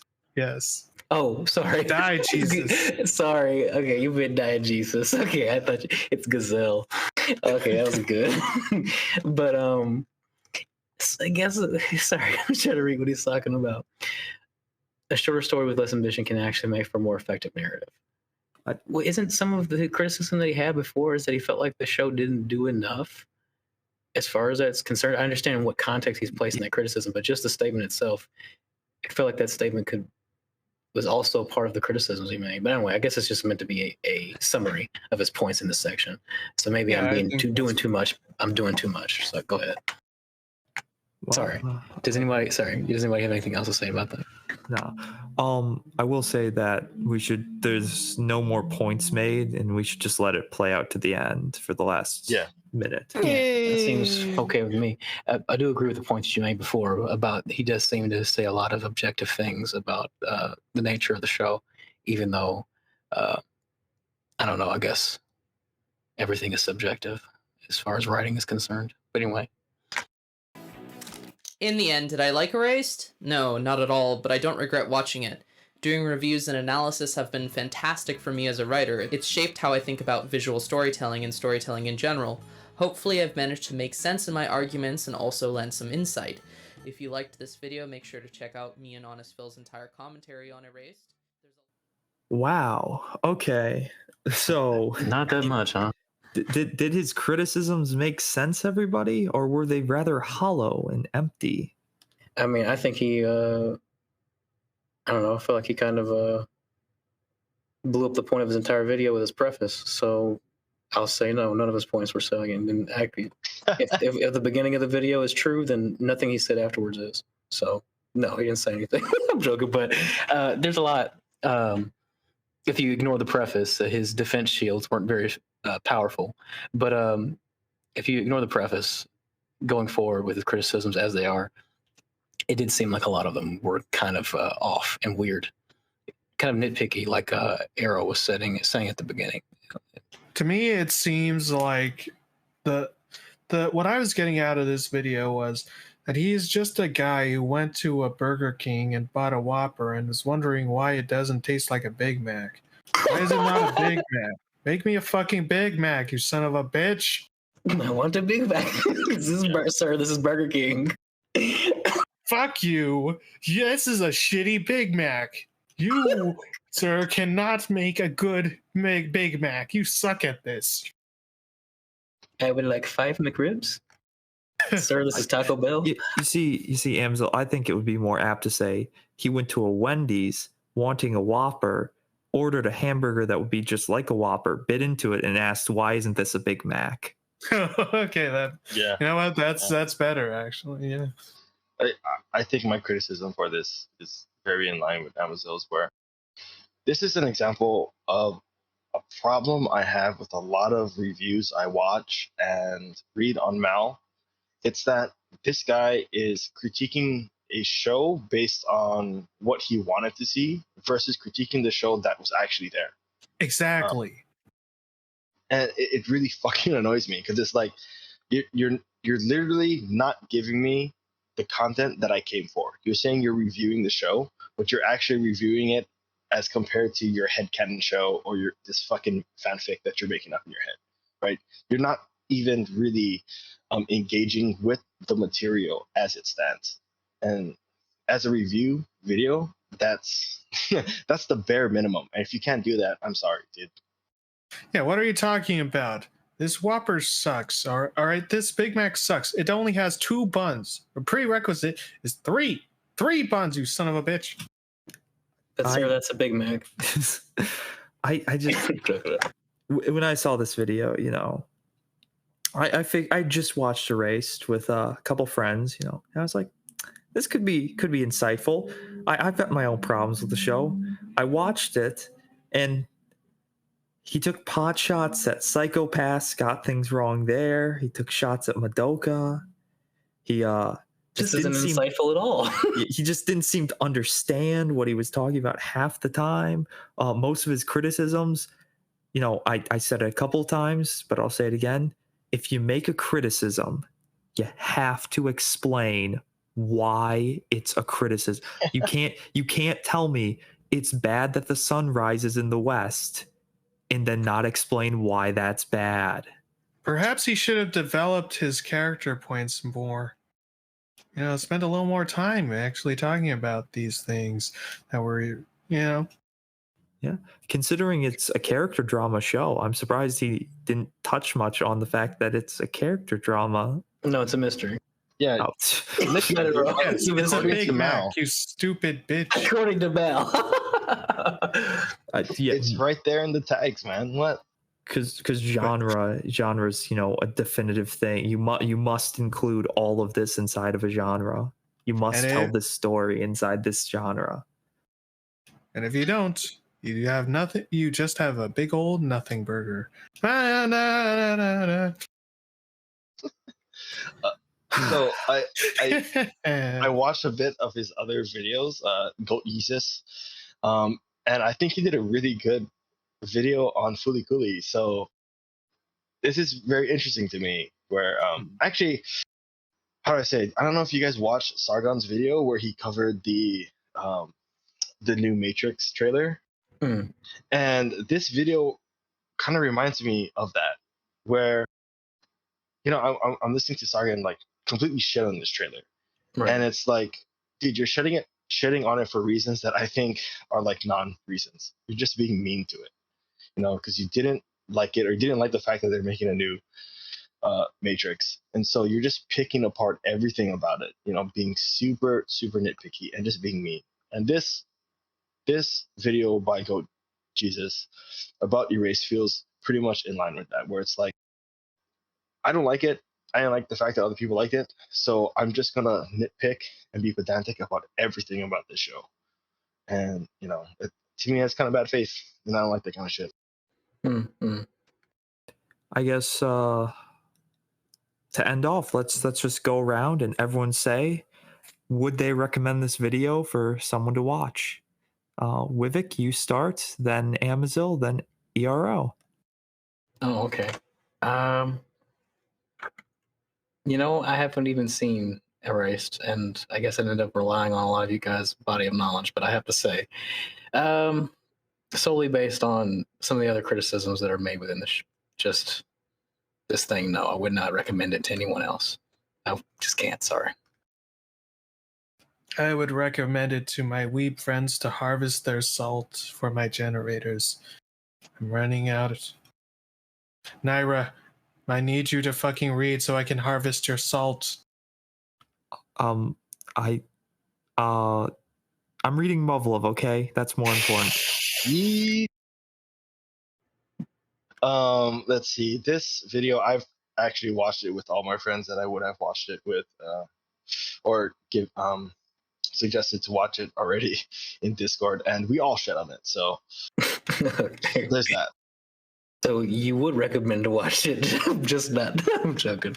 Yeah, no, actually I would. I think it's pretty fun to poke at people who think they know how to argue because they use fucking words that I forget for the end. Dionysus. Dionysus. Yes. You mean gazelle. Something is. Gazelle.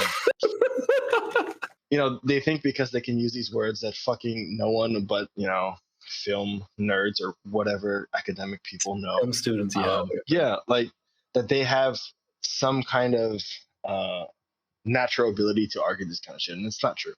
This shit's just so fucking. This guy's head is so far up his ass in this video that I would suggest this video for others just so they can laugh. Okay, then. Well, there you go. That's a glowing endorsement from Arrow, but not in the way you might like. Oh, Jesus. Just to, I guess, we have had a bit of fun tearing the thing apart a little bit, but sincerely, man, I guess I just say, think about what you're saying, man. Think about how that sounds. I guess maybe it did sound good to you. Maybe you rewrote and redraft several times, but maybe try running it by someone else as well, because there's a lot of ways in which you kind of went off, man. That's all. Remember, when you go into the Wendy's, just buy a Baconator. It's so good. All right. And with that, this will conclude another episode of the ARC podcast. Hooray! All right. It was Dionysus, whatever. Fuck. Jesus. Listen, ERO, stop screwing up our diegesis, okay? It's all perfect right now. Is that our diegesis? Yeah, it's like our feng shui, this little cap. I have a can of diegesis right here. What does this term even mean anymore? It means based in red pilled. All right, everybody, say goodbye. Have a good night, everyone. It was fun. Take care. Here, yeah. Be safe. Be easy. Hooray.